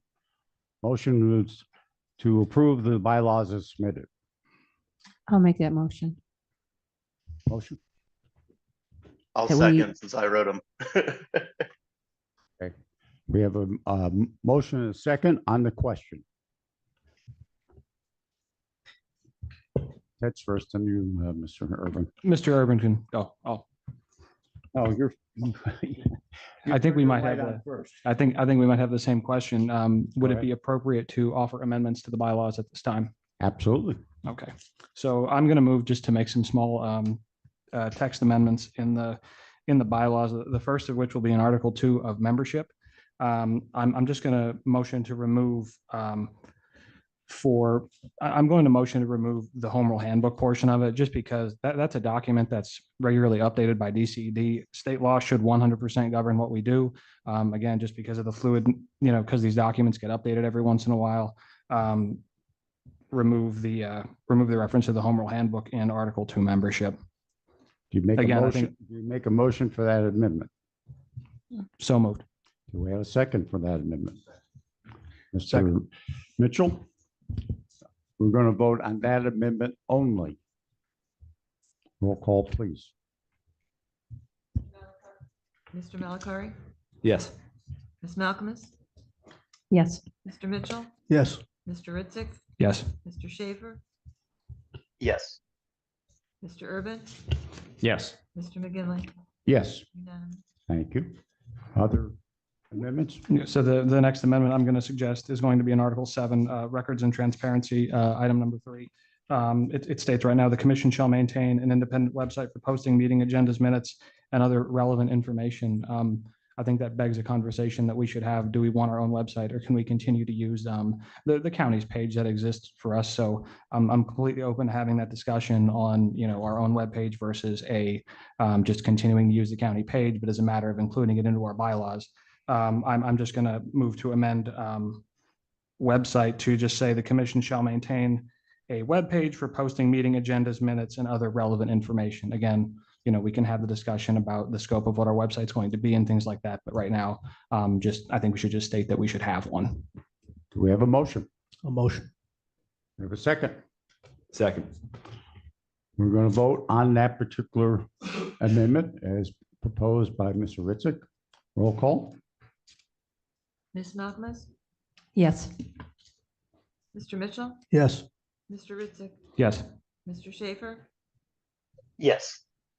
Mr. Urban, Yes. Mr. Malakari, Yes. Mr. McGinley. Yes, Unanimous. thank you. Others, Mr. Ritzick? The next amendment I'm going to suggest is in Article 8, independent and compliance. So the text right now reads independent commission. This commission operates as an independent body and is not a county commission. It is not bound by the county charter, but by state law and the Pennsylvania Home Rule Handbook. So the first, the way I believe this should read should be this commission is bound by state law and the county charter to the extent applicable. And that would be my suggested amendment there. So again, the Government Study Commission, again, we are bound by state law, but again, to some small applicable procedural things, again, we are bound by the county charter in matters of finance and, again, budgetary purposes that don't result in any interference in any way, but again, are practices related to accountability and again, just basic budgetary compliance and audit things. Is that your motion, Mr. Ritzick? Would you like me to repeat okay. So revise number 1 to state this commission is bound by state law and county charter to the extent applicable. Okay, do we have a second? Second. Second, Mr. Mitchell. We're going to vote on that amendment. Question, Mr. Ritzik. Can you just give a detail what you mean by bound by the charter for budgetary reasons? So based on our previous discussion for last week, the county is going to get audited. As Mr. Lombardo said, they are the fiscal watchdog of the county. Now, we have full independence to be able to make our own decisions as a member of this body, but perhaps not our own checkbook. Again, we have ability to make those decisions, to make all the decisions that we need to make as a committee to offer our judgment and our best opinions.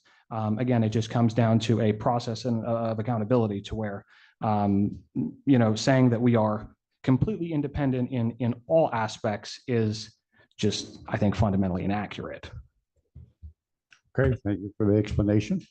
We still have a Can I motion, a propose second. an alternate version of the amendment? Well, we have to vote on this amendment first, and then you may offer another amendment. Okay. This amendment's on the floor. So we'll vote on this, and then Mr. Schaefer, you'll have an opportunity to offer your amendment. Yeah. We're going to have a roll call on this amendment that was proposed by Mr. Ritzik. Mr. Mitchell, Yes. Mr. Ritzik. Mr. Schaefer, No. Mr. Urban, Yes. Mr. Malakari, Yes. Ms. Malcolmus, No. Mr. McGinley. Yes. 5 yes, 2 no, passes. Do you have any others, Mr. Ritzik? Couple more. We're getting to the end here. Okay. Number two. Mr. in- Schaefer, as soon as we get through these couple, you will have the floor. Number two, in legal and procedural compliance. Again, this is just a strike, again, to the home rule handbook thing. The commission shall seek legal counsel when necessary to ensure compliance with state laws and regulations. So I'll repeat that because I stuttered. I apologize. So number two, legal and procedural compliance. The commission shall seek legal counsel when necessary to ensure compliance with state laws and regulations. So we're striking adhere to seek. Yeah, so we're going to strike from adhere. We're going to strike adhere to the guidelines in the Pennsylvania Home Rule Handbook. It's just a Home Rule Handbook reference. Is that your motion, Mr. Ritzik? Yes. Do we have a second? Second. Second, Mr. Mitchell. Roll call on the amendment. Mr. Ritzik, Yes. Mr. Schaefer, Yes. Mr. Urban, Yes. Mr. Malakari, Yes. Ms. Malcolmus, Yes. Mr. Mitchell, Yes. Mr. McGinley. Yes, Unanimous. thank you. Mr. Ritzik? Okay, last one. Article 9, hiring procedures, hiring approval. All hirings and hiring processes and procedures must be approved by a supermajority, 2/3 in parentheses vote of the commission members.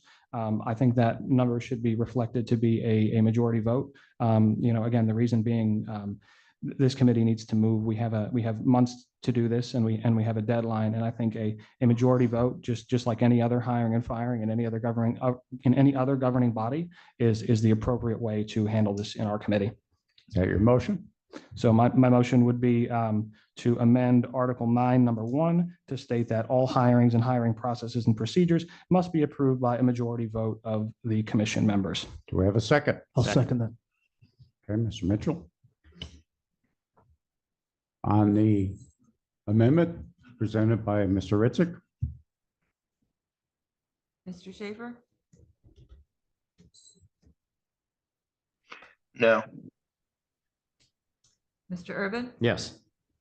Mr. Malakari, Yes. Ms. Malcolmus, Yes. Mr. Mitchell, Yes. Mr. Ritzik, Yes. and Mr. McGinley. Yes. Yeah. 5, 6. 6 yes, and 1 no. I believe so. Any others, Mr. Ritzik? Are you I'm finished. Thank you. winded now? I'm all good. Okay. Thank you. Mr. Schaefer?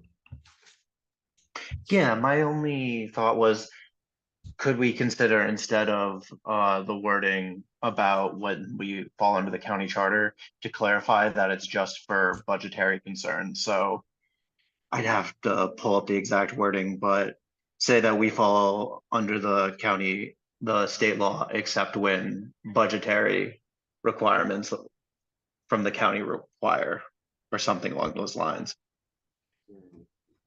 So that would be Well, Article 8, number 1. Yeah. I think, Mr. Ritzik, you said we're applicable, right? Yeah, we're applicable. So that would. Well, my cover- concern is that where applicable doesn't mean just for budget. It could mean literally anything. So I'm concerned that it's very broad and someone could interpret that to mean we're under the county for everything. I think that's been discussed, and obviously, I think this group feels strongly that we are not under the umbrella of the county government. But if that's your amendment, make the motion. Yeah, so my motion will be, can we have it say under the authority of the county for budgetary purposes when applicable? Do we have a second?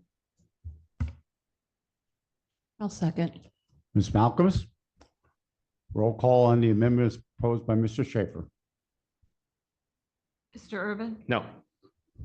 Mr. Malakari, Yes. Ms. Malcolmus, Yes. Mr. Mitchell, No. Mr. Ritzik, No. Mr. Schaefer, Yes. Mr. McGinley. No. Yeah. 3 yes and 4 no's, fails. The amendment fails. Any others for Mr. Urban? Under Article 10, where it says establishment of bank account, a separate bank account shall be established by the commission.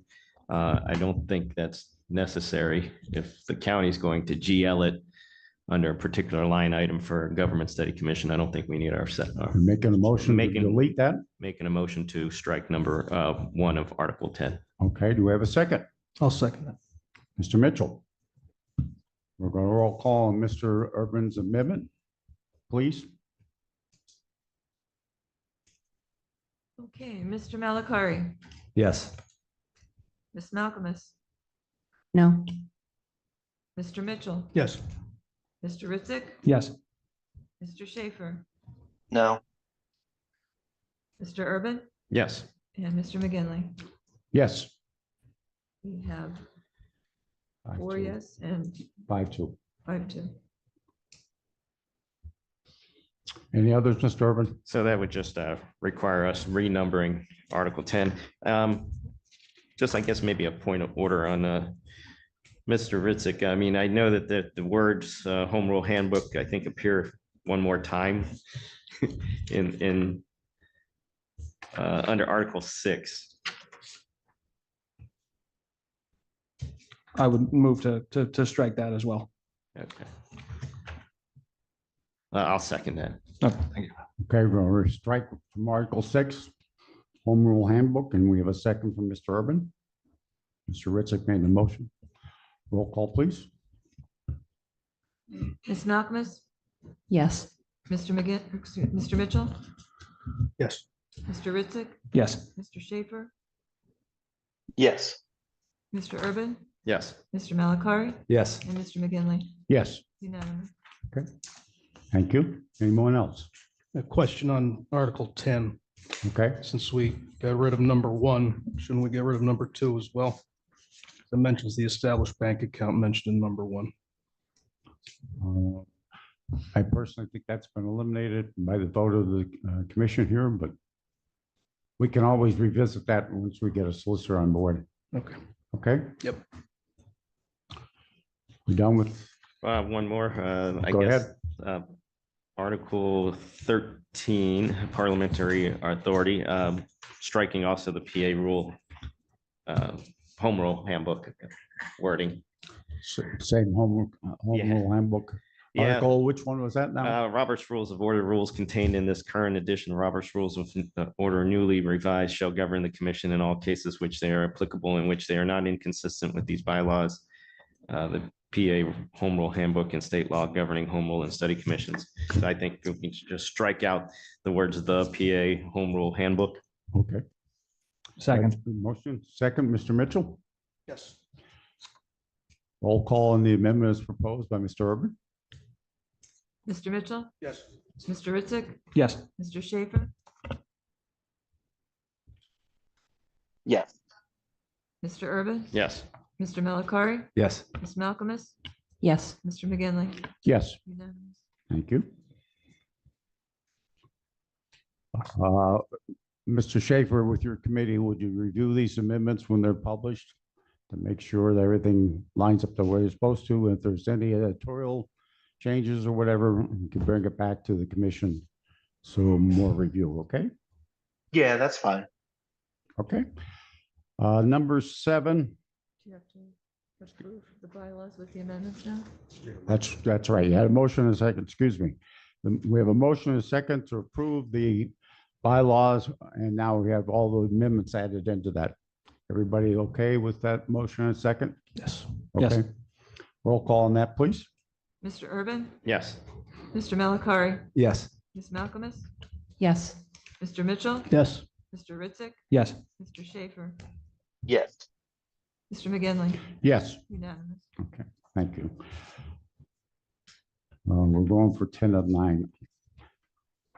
All right. I think we have had a review of the RFQ, although I think we need an executive session to talk about the submissions since they are personnel.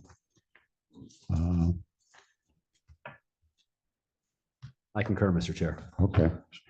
So my thoughts are, we have a meeting next Thursday, right? Yes. Which is only 7 days away. Can we meet in an executive session like at 5:30? Is that Yes. something that people can happen? Ms. Malcolm, you look a little, Well, I would have, okay, yes. and you know. I can't meet next 5:30. Thursday. Excuse me? I can't meet next Sure. Thursday. I work until 8 next Thursday. Well, then you won't be at the other meeting also, right? Is that what Yeah. you're saying, Mr. Schaefer? Yeah. Well, I Mr. think Chair, you can provide. No, you have to be here to vote. Okay. Yes, do we need a solicitor for an executive session? no, No? we're only going to talk about personnel, which is no question about it in the sunshine law. That's one of the items we can talk about. Okay, Okay. personnel and litigation are two of the things that have no issues with the sunshine law. We can do that. Okay. Hearing that, 5:30, hopefully everybody can adjust their schedules, and no, Mr. Schaefer has a very late schedule that day, but What's the date for that? today's the 29th? 22nd, it'll be the 29th. 29th, yeah. Having said that, public comment from anyone. Ms. Williams, do you want to go to the podium, please?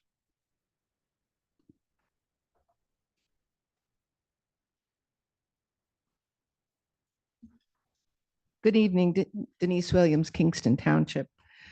The only people I've ever heard state that county council members should be on the Board of Elections are a handful of county council members. Over the last 4 years, there has been a full court press by some county council members to control the makeup and matters of the Board of Elections. It's concerning. I cannot think of and have not heard anything that substantiates a need to add county council members to the Board of Elections or how adding them would benefit the citizens of the county. This change has been put forward by a handful of county council members as a solution for their problem. And their problem is this: not having and wanting control of Board of Election matters and the makeup of the Board of Election for partisan reasons. Over the last several years, county council members have tried many ways to embed themselves in the election matters entrusted to the Board of Elections by the county charter. In 2020, Walter Griffith tried passing an ordinance to put a ballot question on to add council members to the board. It failed. In February 2021, Mr. Urban took over the role of chair of the Board of Elections in violation of the county charter, was removed by council, and was cited with an ethics violation that council did not vote to support. In June 2022, the 9 Republican, 1 Democrat county council passed a resolution asking the state legislature to ban mail-in ballots and ballot drop boxes, despite 1/3 of all the voters in our county being mail-in ballot voters. All 9 Republicans voted in favor, including Mr. Urban, Mr. Lombardo, Mr. Thornton, Mr. Liscavige, who are here tonight. Mr. McGinley was the lone vote against. Mr. Mitchell was not on the council yet. 2 months later, Mr. Urban introduced an ordinance to ban county employees from deploying the ballot drop boxes in the county, not a role for the council to be making determinations on. It failed. Mr. Urban voted for it, Mr. Mitchell and McGinley against it. Then in August of 2023, council proposed the ballot question to vacate the Board of Elections and reestablish it, adding council members and also now appointing the chair themselves. All 5 past, present, 6 past, present council members here voted for that. As we all know, that failed as well. And now here we are. I have to say, these meetings have felt more like county council meetings to me than an independent government study commission. To base changing a board of elections that is working well because of a handful of county council members with partisan agendas would be a grave disservice to the citizens of this county. Independent government study commission members must ask and be able to answer these 2 questions. What is the reason for some county council members wanting to so desperately add council members to the Board of Elections? And 2, what would adding them provide that the 2012 to present citizen appointed board isn't already doing and hasn't already been doing in a very transparent and public manner? Thank you. Any other members of the public? Yes, Mr. Liscavige. Nice to see you, Mr. Liscavige. Nice to see you too. Okay. First of all, thank you for all the work that you do on this commission. I know it's long hours. It's evident tonight. One thing I'm bothered by, and I hope moving forward, we could avoid this. I take a personal exception to being called corrupt. It's a very strong word. I don't like it. I don't think anybody sitting there would like me to say you're corrupt. So in the future, I would ask everybody to refrain from that. It doesn't serve anybody well. Now, in regard to the drop box, I did vote in favor to get rid of drop boxes. I will do it again. It was a temporary fix. It wasn't meant to be a permanent thing. So with that being said, that's my position on that. Thank you and have a great night. Thank you. Anyone else in the public? Mr. Thornton. I knew when you got dressed up, you were going to come to say something. I wear this all day. Oh, okay. That's why I went first, because I know he's going to get there. Okay. Is the mic on? Yes. It is? Okay, thank you. We can hear you loud and clear, Mr. Thornton. Although I've never had a problem hearing you. No, not usually, right? Okay, just want to take you back about a year ago. I was on county council and I voted very strongly. I lobbied very strongly to form a government study commission and put it on the ballot. There was a lot of discussion and argument back and forth on county council members. Some didn't want it. And I lobbied very hard and we got it passed. And I felt it was sorely needed here to fix the problems in the charter. So that's what the Government Study Commission is supposed to do. Address the charter and look at the form of government. However, last week, I was very much taken aback when I read some of the comments by 3 of these commission members who totally have a gross misconception of what their role is here on this commission. Right in the beginning of their press release, they write, the people of Luzerne County voted to establish this government study commission to root out corruption from our county government. That's not at all why they voted you to sit here. They voted you to sit here to address the charter and the form of government, not to root out corruption. Ms. Malcolmus, Mr. Malakari, Mr. Schaefer, that is not your role at all. If you feel there's any corruption whatsoever, you walk across the hall to the district attorney's office and you report it. It's his job in his office to address corruption in this county. And you go on to say 8 times in that piece, corruption, use the word 8 times. And you use the word county council, the term county council 10 times in that. So what does one to deduce from that? You're calling county council corrupt. Now, that includes Mr. McGinley. He's been here 12 years on county council. He worked very hard to get us where we're at today. And I'm not here to argue corruption or not, because there is no corruption.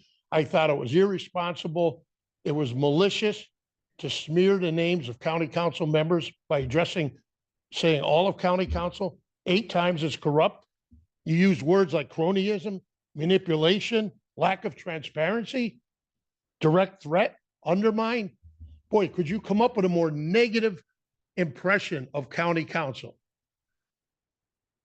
And you put it out with the media and the public on social media. So it's all over the place, all right? You cast such a dark pale on this commission that I don't think you could recover from. I really don't. I've talked to people that have heard about that.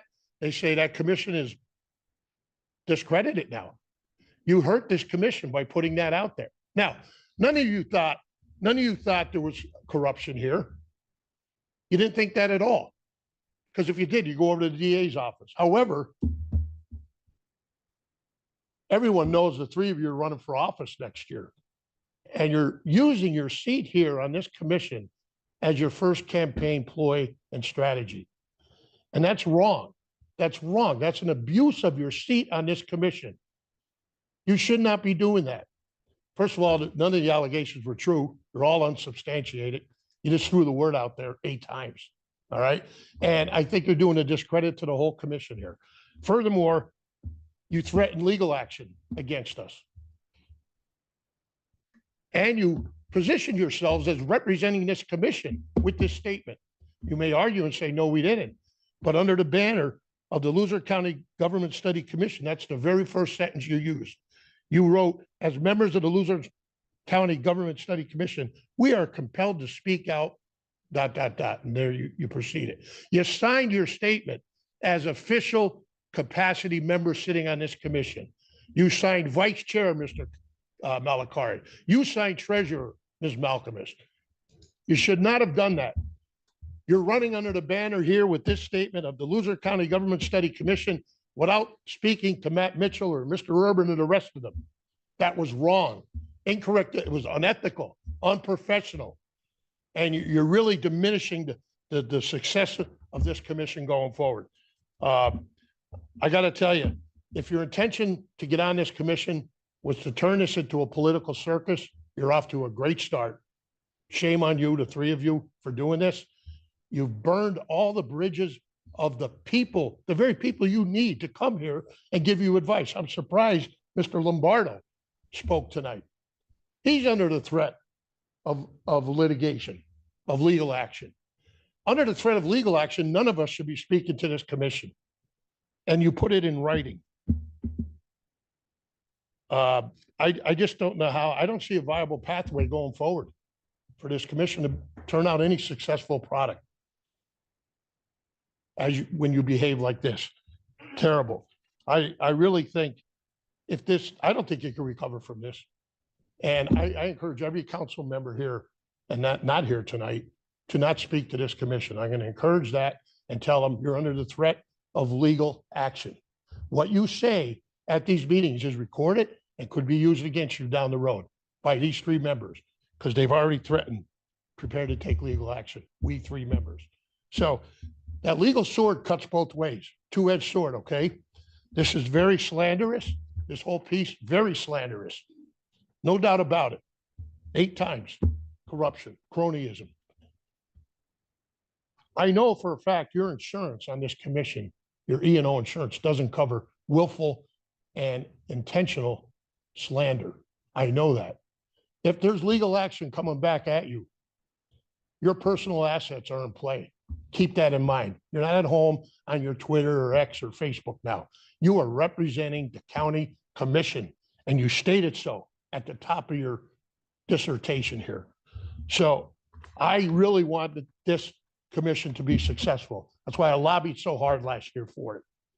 And now I have serious concerns that it could be any success whatsoever. I think in light of this, I think the 3 of you should resign your positions off this commission and allow it to go forward. Ms. Malakari, or Mr. Malakari, you need to resign. Ms. Malcolm, you need to resign, and Mr. Schaefer needs to resign. And let this commission do the good work. I can see the way they're voting tonight. You look, you talk about corruption. Ms. Malcolm has voted against the amendment that we're going to use state laws to follow in the bylaws. Mr. Schaefer voted no. Thank God Mr. Malakari voted yes on that for his sake. You two are voting no, not to follow the state laws. If you want to see an example of corruption, why don't you just take a look in the mirror? And you're misusing your seat here on this commission because you want to run for office next year. Mark my words. Mark my words. The three of you will be on the ballot in 6 months. Guarantee it. This is not the way to do it because you're deceiving all of the public, all of the residents of Luzerne County by doing this. Thank you. And I appreciate the four of you. Appreciate all the hard work you're doing. Best of luck. You're going to need it. Any other members of the public? Anyone on the Zoom? Put Mr. Rabel on, please. Go ahead, Mr. Mr. Chair, Reba. thank you. Mr. Chairman, can you hear me? This is Mark Rabo. Yeah, you're here. Everyone can hear you. All right, thank you, Mr. Chair. First of all, I wasn't going to come here to address the commission based on what was said at the county meeting on Tuesday because of what Vice Chairman Thornton just said. I'm at a loss for words, even after when I heard what I heard on Tuesday at the council meeting. If that was the case in that press release, like Vice Chair Thornton said, why didn't they go to district attorney, or better yet, why didn't they go to the FBI office in Scranton? If that was their intention, then they should have just followed through on it. But the fact of the matter is, this was a political stunt to get attention. And this makes me sick because the people who came to to the meetings, as you know, Mr. Chairman, and Mr. Mitchell and Mr. Urban, especially because he was on council like you, Mr. Chairman, from the beginning of Home Rule, there were people who came to those meetings, those council meetings from the very beginning, like myself, like Controller Griffith, like Mr. Urban, like I can name all the names that went to the first meetings from the public. And to say this after all the work that was done by previous council members and by the people who held true to the faith of Home Rule is utterly despicable, and it's sickening.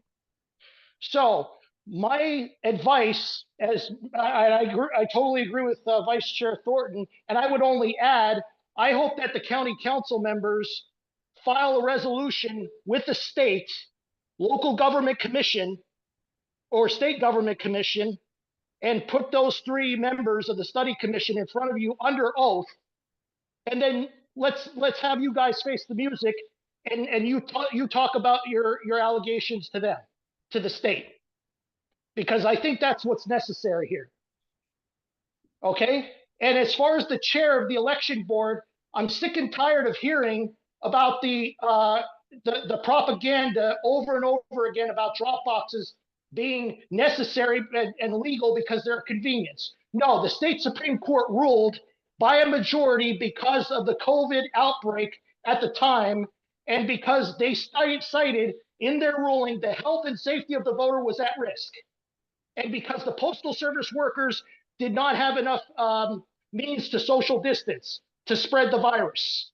That was the reason. So stop lying and misleading.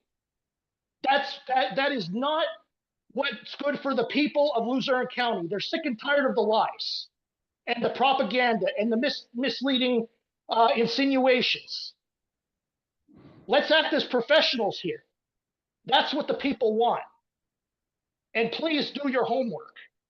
And if you want me to come in front of you, please get your act in order. And also, if Article 8 for the authorities, I served on authorities for over 10 years. So I know everything there is about authorities. And by the way, I go to the Municipal Authorities Convention once a year. So that being said, I hope this commission gets its act together, because as you know, I ran for study commission just to As you know, Mr. McGinley, I ran for study commission because I was the first one affected by the conflicts. The first one. So I just want to make my county, I just want to make my county a better place to live. And I hope that the study commission follows through with it. Thank you.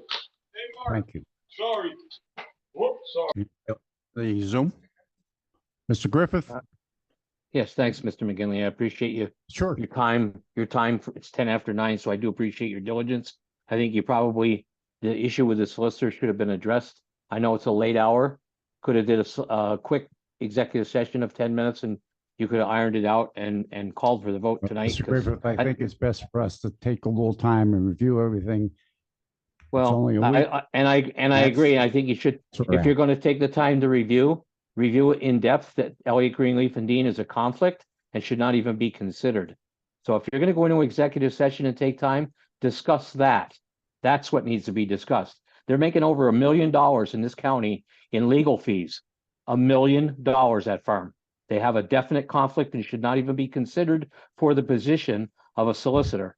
If that other position is charged as travel fees, that's fine. Negotiate your travel fees with the other firm or do another RFP. But do not consider somebody who's already working for the county. I don't think that that's a fair thing for this commission to do. If you're going to consider something on its face. I would strongly urge this commission to get a letter from Elliott, Greenleaf, and Dean, their firm, saying that they're not conflicted by representing the Government Study Commission before you even consider them.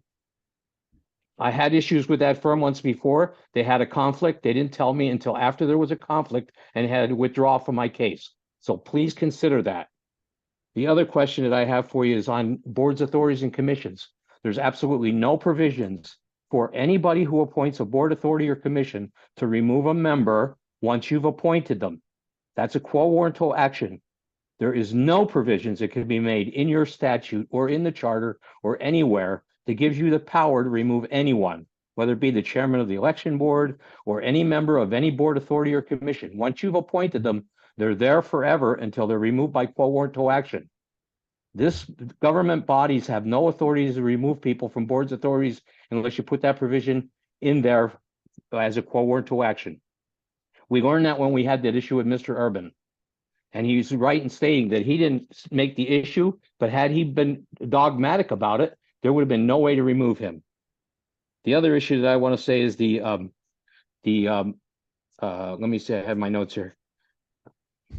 Mr. Thornton's position about the commission making statements that the council's corrupt. This county has been more than forthcoming with this commission. You're sitting in our council room. You guys are an independent body and we're giving you space for free, costing you nothing. You're using our IT staff for free. You're using our sheriff for free. You're using our council secretary for free. To even think that we're in some way trying to obstruct the duties of the Government Study Commission is ludicrous on its face. This county has been more than generous. You guys have badges to come into the building. You should have badges to come into our county building. You don't work for the county. There's no reason why you have badges. The manager gave them to you people as a courtesy. If I was the manager, I'd revoke every one of your privileges to come into this building. You are private citizens working as independent elected officials. Any more than we would give badges to constables, we shouldn't be giving them to you. So let's keep things in perspective. The last thing I want to say is this charter commission is, if you look at Title 53 of the law, is supposed to review the charter and see if it's a good document or whether it needs to be thrown out, state law put back in, or change the charter totally and draft a new charter. There is no provisions. I'll stress it again. There is no provisions in Title 53 to allow a government study commission to amend a county charter. There is zero provisions for that. That is a provision that's strictly for the Council of the Government Study Commission. They put ordinances and questions on the ballot like we did for Section 8 of the charter, and that's how we changed the charter before. And that's the procedure that must be followed to change the charter. You cannot change the charter by Government Study Commission. Keep that in mind, because when we get done with this whole study commission and you guys want to amend the charter, you're going to have a problem. It's not going to happen because there's no provisions for that. Thank you and have a good evening. Thank you. I have to say, I agree with Mr. Urban on that one issue, Mr. Griffith on that one issue, and that's nothing. So. Go ahead, Mr. Schaefer. Mr. Schaefer? Yeah, can you hear me? Yes, we can. I just would like to reiterate that we as private individuals have the right to say whatever we want and to release whatever statements we want. If we see a problem in our government, we are allowed to point it out. If the council chair wants an example of corruption, how about he talk about how a member of the family member of a county employee was just hired at the county, a direct violation of our rules in this county. There are obvious violations going on like that all the time. So the idea that it's immoral or wrong to point out a problem and it's better to be like Mr. Thorne and go, la, la, la, it's not there, is silly.